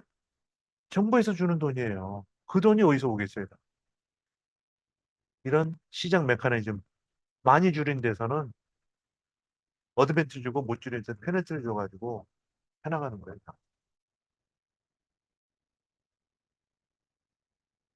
그리고 27페이지에는 이제 탄소세 도입한 지역들 뭐 참고로 보시면 돼요. 이 캐나다 크게 보이죠? 저기도 보이고 유럽도 이제 많이 있죠. 그런 거. 그다음에 ETS가 전 세계 GDP의 40% 이상을 차지한 지역에서 되고 있다. 그리고 유럽의 EU ETS가 가장 크다. 그랬죠. 캐나다도 하고 있고 그렇죠. 호주 하고 있고 우리나라하고 일본도 일부 지역에 하고 있어요. 근데 아까 말한 대로 나중에 탄소 국경 조정제라는 걸 생각하면은 고민을 해봐야 되는 거다. 그래서 이제 29페이지가 주요국의 규제적 탄소 시장 도입 현황이니까 나중에 자료 한번 보시면 돼요. 그다음에 이제 요 얘기를 하려고 하는 거예요. 우리가 탄소 국경 조정제 얘기 많이 들어봤잖아요. 카본 보드 어저스트먼트 메커니즘. 그렇죠? 이게 뭐냐면은 탄소 배출량 규제가 감축 규제가 강한 국가에서 상대적 규제가 덜한 국가로 기업들이 이전하려고 그래요. 돈 내기 싫으니까. 그걸 갖다 탄소 유출해요. 카본 리키지라고 그래요. 그러니까 유럽의 탄소 규제가 강하니까 그럼 공장을 규제가 약한 중국이나 이런 쪽으로 세우려고 그러죠. 그러면 그 나라 산업이 빠져나가잖아요. 그걸 막으려고 그 차이만큼 탄소 가격 차이만큼을 유럽의 제품을 팔 때는 내라. 이게 탄소 비용 조정되고 미국도 하려고 하는 거예요. 네, 강한 규제에서 약한 규제로 넘어가려고 하기 때문에 그래서 이제 CBAM이 합의가 됐는데 이거 쭉 보세요. 철강, 유럽으로 그래. 알루미늄. 우리나라에 가장 많은 게 철강하고 알루미늄이에요. 시멘트, 비료, 전력, 수소 6개 품목. 나중에는 플라스틱하고 유기화학 물질도 포함이 될 가능성이 크대요. 그래서 2023년 10월부터 2025년 내년까지 시범 적용하고 2026년 1월부터는 본격 도입. 그래서 기업에 이 글로벌 사업을 하는 기업들은 지금 C뱀 대응하기 위해서 공부를 많이 해요. 그러니까 우리 회사의 탄소 배출량이 얼마가 되는지를 알아야 되잖아요. 그리고 그걸 갖다 신고를 해야 되니까. 그렇죠? 우리 이공계 학생들도 이런 거 할 수가 있지. 혹시 이제 우리 탄소중립학과 학생들이면은 뭔가 이해를 했으니까 온실가스가 뭐고 이해 하니까 이런 직업 업무를 할 수 있는 거예요. 네. 그리고 그다음에 쭉 들어가서 어, 나중에 그 플라스틱이나 어떤 유기화학 물질이 포함이 된다면 우리 화학 산업에도 이제 영향을 미치겠죠. 그래서 가장 큰 영향을 받는 국가는 이제 러시아, 우크라이나, 중국, 터키, 중국, 한국. 뭐 이런 나라는 이제 이러면 그 유럽 근처이니까 시멘트나 비료나 뭐 전기 이런 걸 보낼 수가 있겠죠. 우리나라는 시멘트 그게 안 팔아요. 거의 내수하지 우리 강원도 거. 비료는 뭐 수입해서 오는 거. 그 뭐 저기 많이 비료 원료 그 암모니아나 전력 다른 쪽에 할 일도 없고 수소도 우리 수입하지 수출 안 하잖아요. 우리는 철강하고 알루미늄. 포스코를 가려는 학생은 아까 말한 이제 탄소 시장 공부를 잘하면 들어갈 수도 있어요. 내가 이런 쪽에 뭔가 전문가다 하면 되죠, 사실. 포스코는 절대절명의 거니까. 그리고 영국은 2027년에 시행하려고 한대 또. 그쵸? 그다음에 최근에 기사 보니까 그저께인가 미국도 청정 경제 법안이라서 CCA라는 걸 갖다가 옛날에 냈다가 다시 폐기됐는데 2025년에 시행할 예정이라고 또 그 얘기가 나왔어요. 12개 품목에 대해서. 그럴 때 톤당 탄소 가격은 55불, 30년은 90불까지 하겠다. 우리나라가 10불이면 어떻게? 2030년에 80불은 차이만큼 미국의 수출할 때 내야 되는 거예요. 그러려면 우리 제품당 발생하는 온실가스를 다 추적을 해야 되겠지? 이거. 그래서 스코프 1, 2, 3하고 LCA라는 거 같이 알고 있어야 돼요. 그렇죠? 그러니까 우리 스코프 1, 2 사이에서 발생하는 온실가스가 얼마다. 근데 우리가 왜 자꾸 그 발전을 얘기하냐면은 기업이 주로 전기하고 열은 외부에서 얻어요. 포항제철만은 이제 석탄을 가지고 하지만은 외부는 내가 할 수 있는 게 아니잖아요. 그러니까 국가가 신경을 써줘야지. 그렇죠? 그래야지 줄일 수 있는 거예요. 네. 이제 여기까지가 이제 간단하게 또 얘기했던 이제 규제적 탄소 시장. 그래서 시간 관계상 이렇게 천천히 또 자세하게 설명하기 좀 어려웠던 것 같아요. 그렇지만은 대략 이런 게 있다고 알고 그다음에 관련된 이제 기사나 뭐 유튜브 같은 거 보시면서 관심을 가져가면 돼요. 내가 만약에 이런 쪽에 관심이 있다, 관심이 영역이면 좀 꾸준히 공부하시라고 얘기하는 거예요. 그리고 우리가 이제 내년 1학기에는 이제 이걸 강의로 만들 때는 오늘 내용을 이제 3시간 하기 때문에 천천히 얘기할 거예요. 이제 자발적 탄소 시장으로 또 넘어갈게요. 그래서 결국은 우리가 2050 탄소 시장, 탄소 중립을 달성하려면은 뭔가 온실가스를 2050년까지 맞춰서 줄이면 되는데 좀 줄이기 어렵잖아요. 그렇죠? 그리고 아까 우리나라만 하더라도 요거 좀 보시면은 ETS 커버리지가 뭐냐면은 우리나라가 아까 2020년에 온실가스 배출량이 6억 5천만 톤이라 그랬잖아요. 여기 ETS 기업들한테 할당한 양만 갖고 오면 70%예요. 6억 5천만 톤 곱하기 70% 해보세요. 나머지 30%는 ETS로 관리가 안 되고 있는 거예요. 그렇죠? 30은 관리가 안 되고 있는 거예요. 너무 중소기업이라든지 또 기업들이 발생하는 것들 좀 우리 농사에서 나오는 것들. 그렇죠? 30%가 관리가 되게 어렵다는 거 알겠죠? 그 부분을 보면 나중에 어떻게 소위 말하는 거기서 발생하는 온실가스를 줄이는 것도 중요하고 못 줄이면 어떻게 해요? 다른 데서 줄이면 또 되잖아요. 그걸 갖다가 소위 말하는 보완해 줄 수 있는 메커니즘이 소위 말하는 자발적 탄소 시장이라고 생각하면 돼요. 그러니까 우리가 기후변화가 진짜로 심해져서 목요일 넘어서 거의 내 그냥 숨을 막힐 정도까지 하게 되면은 이런 자발적 탄소 시장이라는 데에 대한 갈구가 갈망이 더 세질 수가 있다. 이 얘기를 하는 거예요. 그렇죠? 지구상의 온실가스는 누적되는 거예요. CO2는 평균 200년. 올해 350만 톤이면은 앞으로 100년 후에는 효과가 얼마요? 350만 톤 계속 발생한다는 350만 톤 곱하기 100만큼 쌓이는 거예요. 하일리 익스포넨셜하게 효과를 발휘해요. 누적되기 때문에. 그렇죠? 그러니까 더 심해질 수 있다. 너무 어렵죠? 너무 어렵다고 그래서. 그래서 뭐 오늘 다 이해하면은 사실 굉장히 유능한 사람이죠. 저도 이 강의 준비하면서 거의 짬짬이 거의 2달 동안 공부한 거니까. 그러니까 이 기회를 통해서 규제적 탄소 시장, 자발적 탄소 시장이 있다는 거 알고 이제 관심을 가지라는 얘기예요. 이 다 이해하면은 큰일 나요. 예. 천재예요, 천재. 이 1시간 거의 뭐 3, 40분 만에 이해하면은 정말 천재죠. 아니면 기본적으로 소양이 있던 사람이고. 이제 자발적 탄소 시장에 대해서 얘기할게요. 이제 요것도 이 유럽 우리가 돈을 벌려면은 이 서구의 그런 제도를 잘 봐야 돼요. 그러니까 1989년에 미국 전력에서 AES 코퍼레이션이 환경보호하고 마케팅 목적으로 화력 발전에서 발생한 온실가스 상쇄하기 위해서 과테말라의 농업 프로젝트에 투자를 했대요. 농업이면 이제 거기서 뭔가 온실가스 배출을 줄이는 거, 그쵸? 이렇게 해가지고 그걸 갖다가 뭔가 될 것 같으니까 1990년에 미국에다가 아메리칸 카본 레지스트리 ACR이라는 걸 설립해서 여기서 이제 이런 탄소 크레딧을 거래하려고 한 거예요. 우리가 100년 전까지는 거의 중국을 보고 살았잖아요. 지금은 유럽을 보고 살고 있어요. 옛날에 사사성경, 뭐 공자맹자하다가 지금은 뭐 그냥 미국하고 유럽만 보고 살고 있어요. 네. 어쩌다가 이리 되는지 모르겠지만은 시작이 미국이에요. 이것도. 그리고 이제 제도화를 만들어가고 있는 거예요. 그래서 아까 얘기한 ETS는 유럽 쪽이 더 잘 돼 있어요. 근데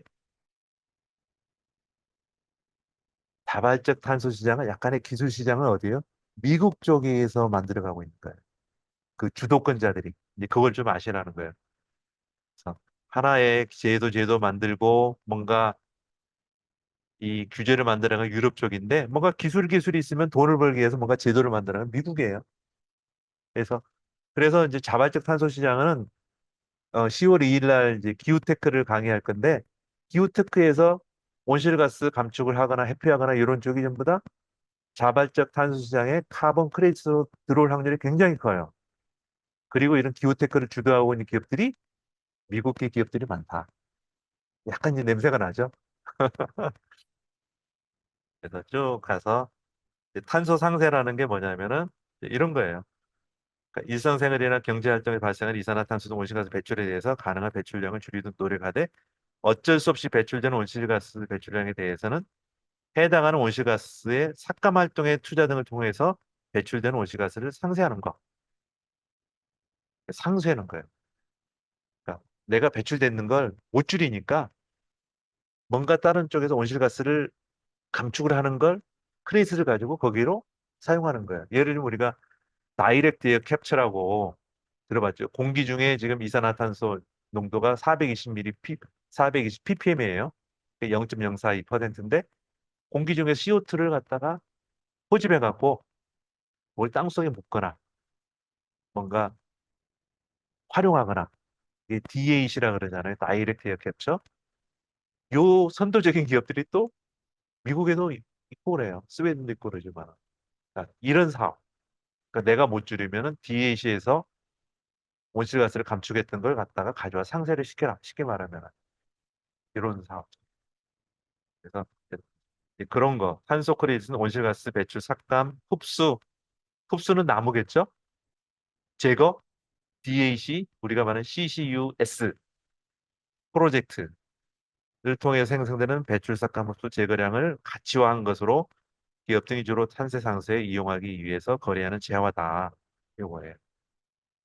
그래서 우리가 탄소중립 융합에서 배우는 여러 가지 또 기술, 산림학과에서 배우는 기술들이 이런 자발적 탄소 시장에 또 들어갈 수 있다. 보고. 근데 문제는 뭐냐면은 이 탄소 크레딧도 우리가 뭐 톤 CO2라고 만드는 거예요. 뭔가 온실가스는 배출됐다면 그 뭔가 잡을 수도 있는데 뭔가 이 또 효과를 갖다가 뭔가 그 톤으로 환산해 줘야 돼요. 실질적인 CO2가 아닐 수도 있는데 온실가스가 아닐 수 있는데 여기 또 약간 또 고민거리가 되는 것 같아요. 원소기요? 아, 원소기는 공부하셔야 돼요. 그래서 이제 카본 크레딧이라는 게 이런 거예요. 아까 말한 이제 우리가 잘 아는 어 탄소 CO2 sequestration 우리 CCUS 할 때 S가 영어로는 스토리지라 그러는데 사실 정확한 건 저장이 아니고 sequestration을 격리를 써야 되는 거예요. 격리 안 나오게. 그렇죠? 그래서 만약에 내가 그 화학 플랜트 나오는 CO2를 포집을 해갖고 땅속에 영원히 격리를 했다. 이거면 크레딧이 되는 거예요. 그 크레딧을 온실가스를 많이 배출했던 기업에 파는 거예요. 팔고 돈을 넣는 거.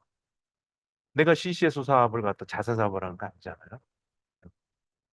이런 식이 이제 탄소 크레딧이고 크레딧 종류는 170가지 다 많이 있는 거예요. 근데 이게 이제 결국은 인증하는 회사한테 다 검증을 받아야 되는 거예요. 가짓수로 보면 이제 여러 가지 많다는 거예요. 예를 들면은 어 리뉴어블 에너지 볼게요. 여기서 지오서멀, 윈드, 아드, 바이오매스, 그다음에 솔라, 하이드로 파워, 뭐 빅게스가 뭔지 모르겠어요. 이런 쪽에서도 탄소 크레딧을 받을 수 있는 거예요. 그렇죠? 온실가스 배출하는 건 아니지만은 내가 그냥 화력 발전을 사용했으면은 온실가스 배출할 걸 재생에너지를 했기 때문에 그만큼 배출이 안 됐잖아요. 그걸 크레딧을 받는 거예요. 그 다음에 household and community에서 클린 워터 디스트리뷰션, 그러니까 물까지 들어가는 거예요. 이런 거. 라이트닝 이피션시. 우리가 백일등을 갖다가 LED로 바꿨다. 그쵸? 예를 들면 캄보디아에 한 군에 다 백일등만 쓰고 있으니까 내가 LED를 바꿔줬다면 이것도 카본 크레딧을 받을 수 있는 거예요. 이런 거. 클린 쿡 스토브 이런 거. 쿡 스토브도 있고 에너지 이피션시 이런 거. 루럴 솔라 이런 것도 있고 케미컬 인더스트리도 있죠. 카본 캡처 앤 스토리지도 들어가 있네 여기. 레프리제이터에 그 HFC를 갖다 줄였다. 이것도 들어갈 수 있는 거예요. 그 다음에 에너지 이피션시, 에너지 사용량을 줄인 거, 퓨얼 스위칭, 뭐, 그러니까 예를 들면 디젤류를 쓰는 것 같다가 뭐 예를 들면 천연가스를 썼다. 온실가스가 줄어들겠죠? 이런 것도 될 수 있는 거예요. 그렇죠?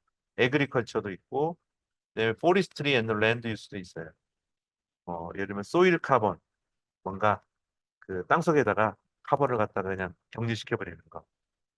그다음에 어번 포리스트는 뭐겠어요?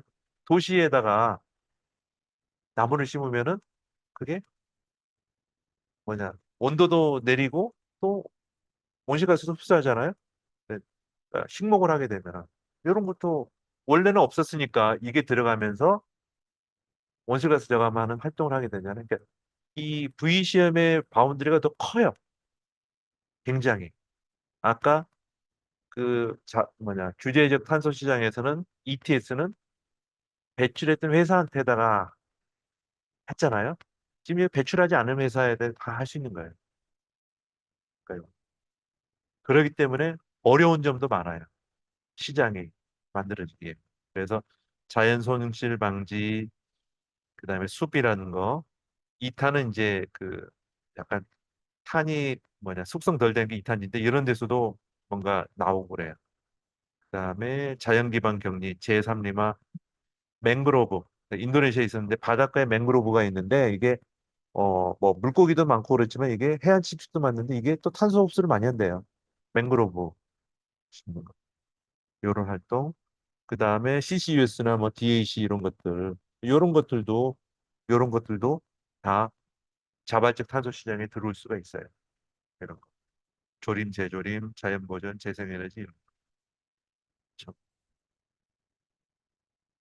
그래서 탄소 크레딧도 이제 보게 되면은 탄소 크레딧 생애 주기가 아까 말한 여러 개가 있는데 그중에 내가 프로젝트 설계한 다음에 어 그러니까 우리 카톡에다가 아마 여기 채팅방에다가 강의 자료 올릴 거예요. 용 선생님 올려주세요. 뭔가 프로젝트를 내서 등록을 해가지고 승인을 받으면은 MRV라는 걸 하는 거예요. 그것 때문에 온실가스 배출을 얼마만큼 줄일 수 있는지 하고 리포팅하고 베리피케이션. MRV라는 게 굉장히 중요한 거예요. 원래 이 사업이 없었으면은 온실가스 배출이 이렇게 되는데 우리가 BAU라 그러잖아요. 이렇게 되는데 이 사업 때문에 온실가스 배출을 얼마만큼 줄인다. 그걸 증명을 해줘야 돼요. 연도별로. 그걸 갖다 이제 탄소 크레딧으로 갖는 거예요, 사실. 그리고 그걸 발행해서 거래하고 소멸되는 거. 아까 이제 CCUS 같은 경우도 문제라 그랬잖아요. 그러면은 뭔가 우리 화학 공장에서 시멘트 공장에서 나오는 CO2를 포집해가지고 영구 격리시켰어. MRV라 그랬잖아요. 이게 M이 메저먼트도 되는데 모니터링도 돼요. 그러면 몇 년 동안 이게 누수출이 안 되는지를 감시를 해야 되니? 이것도 또 문제 있는 거예요. 그것도 이제 합리적으로 정해야 되죠. 뭐 300년, 1000년 할 수는 없고 예를 들면 20년 정도 뭐 모니터링해서 또 없으면은 이제 누출이 안 된다는 게 되면은 인정해 주는 거. 요렇게 가든지 해야 되는 거예요. 이게 또 이제 서로 이제 합의해야 되고 이런 게 이제 필요하겠죠? 영원이라는 거 없어요. 그다음에 이제 가격이 어떻게 되냐? 이거 오른쪽에 볼게요. 세미나. 세미나? 응, 6시에 끝나요. 네. 안 먹었지? 좀 늦어도 뭐 그러니까 이렇게 재생에너지 발전 우리가 태양광 같은 경우에 이제 톤당 1에서 5불. 에너지 효율 1에서 5불. 좀 낮죠? 콕스터브 5에서 15불. 레드 플러스. 이게 그 산림, 그 훼손을 갖다 방지하는 거예요. 레드가 그 reducing emission from deforestation and forest degradation 해서 요런 거. 또 조림, 재조림. 그래서 우리 산림학과 학생들은 사실은 굉장히 또 이 가능성이 많은 거예요. 이 탄소 시장을 공부하는 거. 제가 지난번에 학생 있을 때 꼭 얘기를 했었는데, 그다음에 바이오차, 그렇죠? 농업에 쓰는 거, CCUS. 아직은 좀 비싸요. 이런 거. 근데 재생에너지 발전이 이렇게 좀 싼 이유는 VCM에서 기존에 뭐 자기 그 규제 시장에서 감축을 해야 되는 회사들도 있잖아요. 그게 좀 상대적으로 좀 싼 것도 있어요. 그리고 또 요걸 인정할 거냐 말할 거냐 이것도 이런 얘기도 많이 있대요. 근데 주로 이제 요 밑에 쪽에 있는 요런 내용들이 그 자발적 탄소 시장에서 어떤 사업들이 되는 거예요. 그러니까 내가 국내나 해외에서 이렇게 어떤 사업을 하니까 그냥 안 했으면은 배출될 수 있는 온실가스 양이 이건데 이 사업을 통해서 얼마만큼 매년 줄일 수 있다라는 증명이 되면은 그게 탄소 크레딧으로 가져갈 수가 있어요. 이거 말고도 기후테크에서 하는 여러 가지 기술들이 많이 들어가 있어요. 그래서 오늘도 대한상의에서 한 거 좀 들어봤는데 주로 이제 거기는 기후테크 기업들이 새로운 신기술을 개발해서 뭔가 를 탄소 크레딧으로 받으면은 그 기업들이 성장하기 좋잖아요. 그런 식으로 활용을 하고 있어요. 그래서 이제 문제는 제가 여기 강의 자료를 뺐는데 그 ETS에 대비해서 이 탄소 크레딧 품질에서 뭔가 이슈가 많이 발생할 수 있어요. 그러니까 약간 과대 포장할 수가 있어요. 그냥 온실가스가 이렇게 많이 배출하는데 우리가 아니까 이만큼 크게 줄였다 이렇게 쉽게 말하면 뻥튀기를 할 수가 있어요. 그게 2023년에 그 이런 자발적 탄소 배출 크레딧에서 발생이 돼가지고 시장이 확 죽긴 했어요. 물론 이제 그러다가 다시 살아나긴 하는데 그것 때문에 어떻게 이제 품질 확보를 할 건가 해서 여러 가지 이제 또 이런 이니셔티브가 많은 거예요. 기구들도 많고 시간 관계에서 많이는 안 할게요. 그래서 ICVCM에서는 핵심 탄소 원칙이라는 게 있는데 뭐 이런 거 해야 돼. 추가성, 영구성, 중복성, 프로젝트형. 영구성이라는 게 있어요. 그 사업이 진짜 했는데 올해는 뭔가 100이라는 탄소를 갖다가 감축했는데 그게 내년에 뽕 뛰어나오면 안 되잖아요. 계속 묻어 있어야 되잖아요. 그런 거. 또 중복성, 더블 카운팅하고 그러면 안 되는 거. 그래서 여러 가지 기준들이 있어요. 그래서 이런 이제 자발적 탄소 시장이 깊이 가게 되면은 이런 이 기구들의 이런 뭐랄까 이니셔티브라 그러거든. 이런 것에 탄소 배출권이 아니 탄소 크레딧이 인정받을 수 있으려면 어떤 걸 만족해야 된다. 그걸 갖다 공부를 해야 돼요, 사실. 오늘은 그것까지는 좀 못합니다. 그거 있고 여기도 있고 그 다음에 이제 자발적 탄소 시장의 좀 전망에 대해서 얘기할게요. 이제 우리 컨설팅 회사 중에 뭐 맥킨지 많이 들어봤잖아요. 맥킨지에 따르면 2021년에는 한 1억 톤 정도의 그런 그 탄소 크레딧이 거래가 됐고 시장 규모는 20억 달러였는데 이게 2030년에는 500억 달러, 그다음에 2050년에는 1조 달러까지 성장할 수 있다. 전제 조건이 있겠죠? 탄소 크레딧의 품질이 확실하게 클린 됐을 때 그걸로 너무 과대 포장되거나 이런 것들이 안 돼서 그래서 여러 가지 이니셔티브의 조건을 만족해야 되는 거죠. 그렇게 되면 시장이 클 수 있는 거고 그게 만족이 안 되면 또 폭성 내려앉을 수 있는 거예요. 그래서 블룸버그도 1조까지 갈 수 있다. 이런 얘기를 했습니다. 근데 우리 학생들은 뭐 지금 이제 20대니까 30년 후면 2050년 50대 되잖아요. 50대 이게 맞으면은 그때는 굉장히 유능한 사람이 될 수 있어요. 어차피 미래에 어떻게 바뀔 수 있냐 이걸 보는 거기 때문에. 제가 참고로 석유 전공인데 학교 때 요, 석유가 이렇게 요거도 먹을 줄 몰랐죠. 석탄에 있어서 15년 있었어요. 제가 에너지 전공이니까 경제학도 했고 그래서 모르는 거예요. 근데 이 기후변화는 과학적으로 대부분이 공감하는 거예요. 그러면 세상은 이런 식으로 바뀔 확률이 높은 거예요. 사실은. 그렇죠? 그래서 이제 이런 탄소 크레딧에 인증을 해줘야 되는 거예요. 인증. 근데 규제적 탄소 시장에 특별히 그렇게 인증할 필요가 없는 거예요. 왜? 우리나라에서 그 각 기업들이 온실가스 배출하는 건 측정하기도 쉽고 또 여러 개 국내 기관들이 다 그걸 갖다 검증을 해줘요. 왜냐하면 뭐 공장이 얼마만큼 더라면 거기서 나올 수 있는 온실가스가 여러 가지 종류가 얼마 다른 게 다 통계가 데이터가 있는 거예요. 근데 이런 자발적 탄소 시장에서 나오는 그런 사업에 대해서는 조금 어려워요. 그래서 그걸 어떻게 이제 인증할 거냐. 그래서 오늘 다는 못하지만은 이제 인증기관이 뭐 베라, 골드 스탠다드, 아메리칸 카본 레지스트리, 클라이밋 액션 이런 기관들이 그 탄소 크레딧에 인증을 해주는 거예요. 아 이게 좀 맞다. 그렇죠? 그래야지 거래가 되는 거예요. 이런 내용들.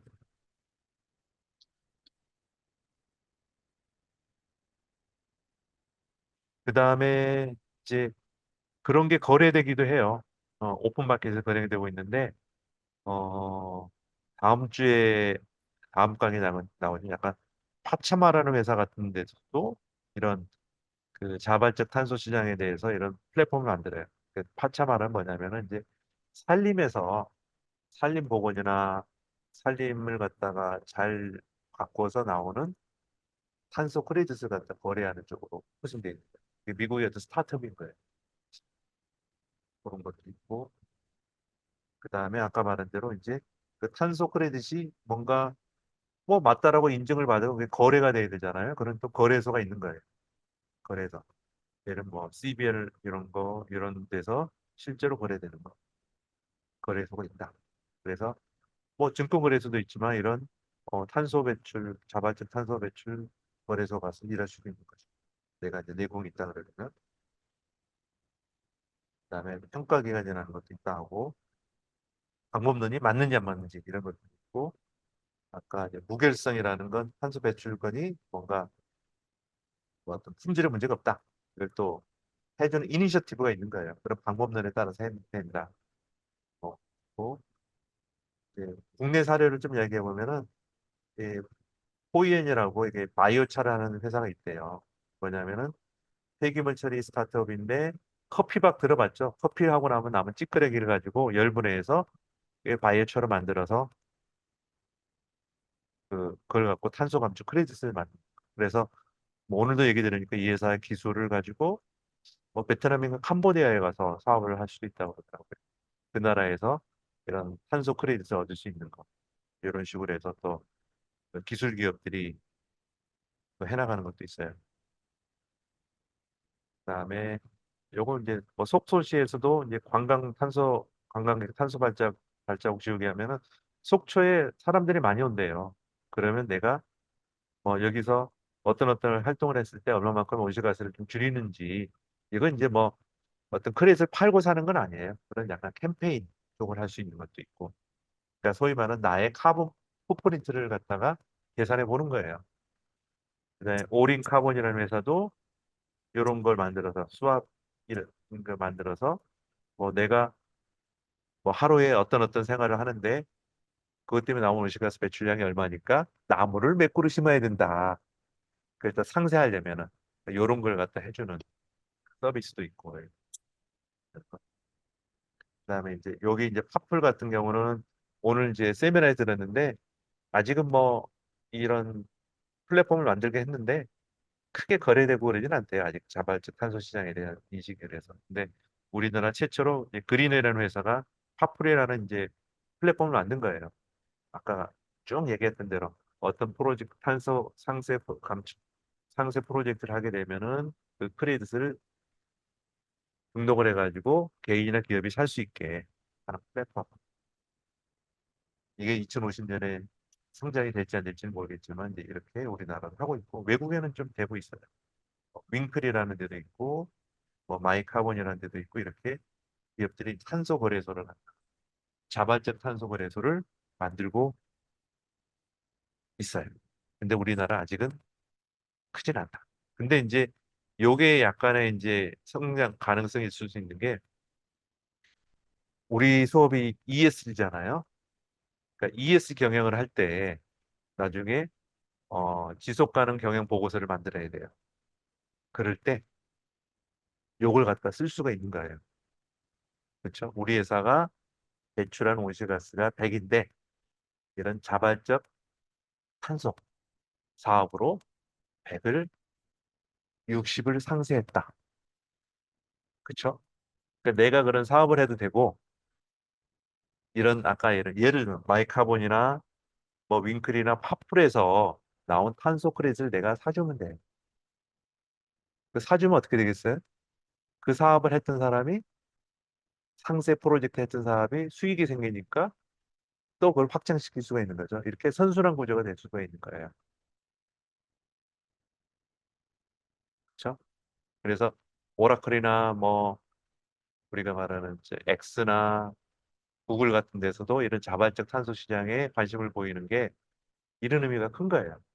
약간의 좋은 쪽으로 내가 이런 쪽에 VCM 시장에서 탄소 배출권을 상세권을 사주면은 그게 계속 뭔가를 하는 거예요. 그리고 왜 저기 소위 말하는 어, 네이버나 이런 데도 참여를 하겠어요. 네이버가 데이터 센터를 많이 쓰잖아요. 데이터 센터가 뭘 많이 써요, 다시? 전기를 많이 써요. 뭔가 그걸 기여를 하는 거예요, 사실은. 또 전기를 만들기 위해서 에너지 쓰잖아요. 지금 우리가 화석 에너지가 많잖아요. 그렇게 서로 연결이 되는 거예요. 그래서 지속 가능 경영 보고에서도 네이버가 쓸 수가 있죠. 그렇죠? 실제로 뭔가 마이너스 상쇄를 할 수가 있는 거예요. 우리가 네이버가 사실은 온실가스 배출하는 건 적을 수도 있어요. 100인데 사실 우리가 이런 걸 하기 때문에 우리가 이런 탄소 크레딧을 사서 500을 사서 우리가 마이너스 400을 달성했다라고 쓸 수 있는 거예요. 그러면 아까 말한 대로 내가 배출하는 책임을 뛰어넘어서 나머지에까지 기여를 해주는 거예요. 그 기후변화 문제에 있어서. 이게 소위 말하는 이제 ESG에서 어떤 기업의 사회적 책임을 다하는 것도 될 수 있어요. 우리 여기 우리 카톡방에 자료 올려놨으니까 좀 보세요. 그래서 이렇게 생각하면 돼요. 아까 말한 VCM이 ESG 지속 가능 경영에서 기업들의 관심을 끌 수가 있다. 그렇죠? 그리고 관심을 보이는 만큼 규제 시장 우리가 말한 ETS에서 감축 못하는 만큼을 다른 영역에서 온실가스를 감축할 수 있는 걸 좀 더 과속화시킬 수 있는 어떤 하나의 기회가 될 수가 있다. 그렇죠? 아까 다시 얘기하면 우리나라 ETS에서 커버되는 온실가스 배출량은 70%밖에 안 되는 거예요. 70도 부상 배출 많잖아요. 거의 94%, 96% 부상 배출이에요. 나머지 30이 뻥 비어 있는 거예요. 그만큼 우리가 온실가스 넷제로 만드는 게 굉장히 어렵다는 거예요.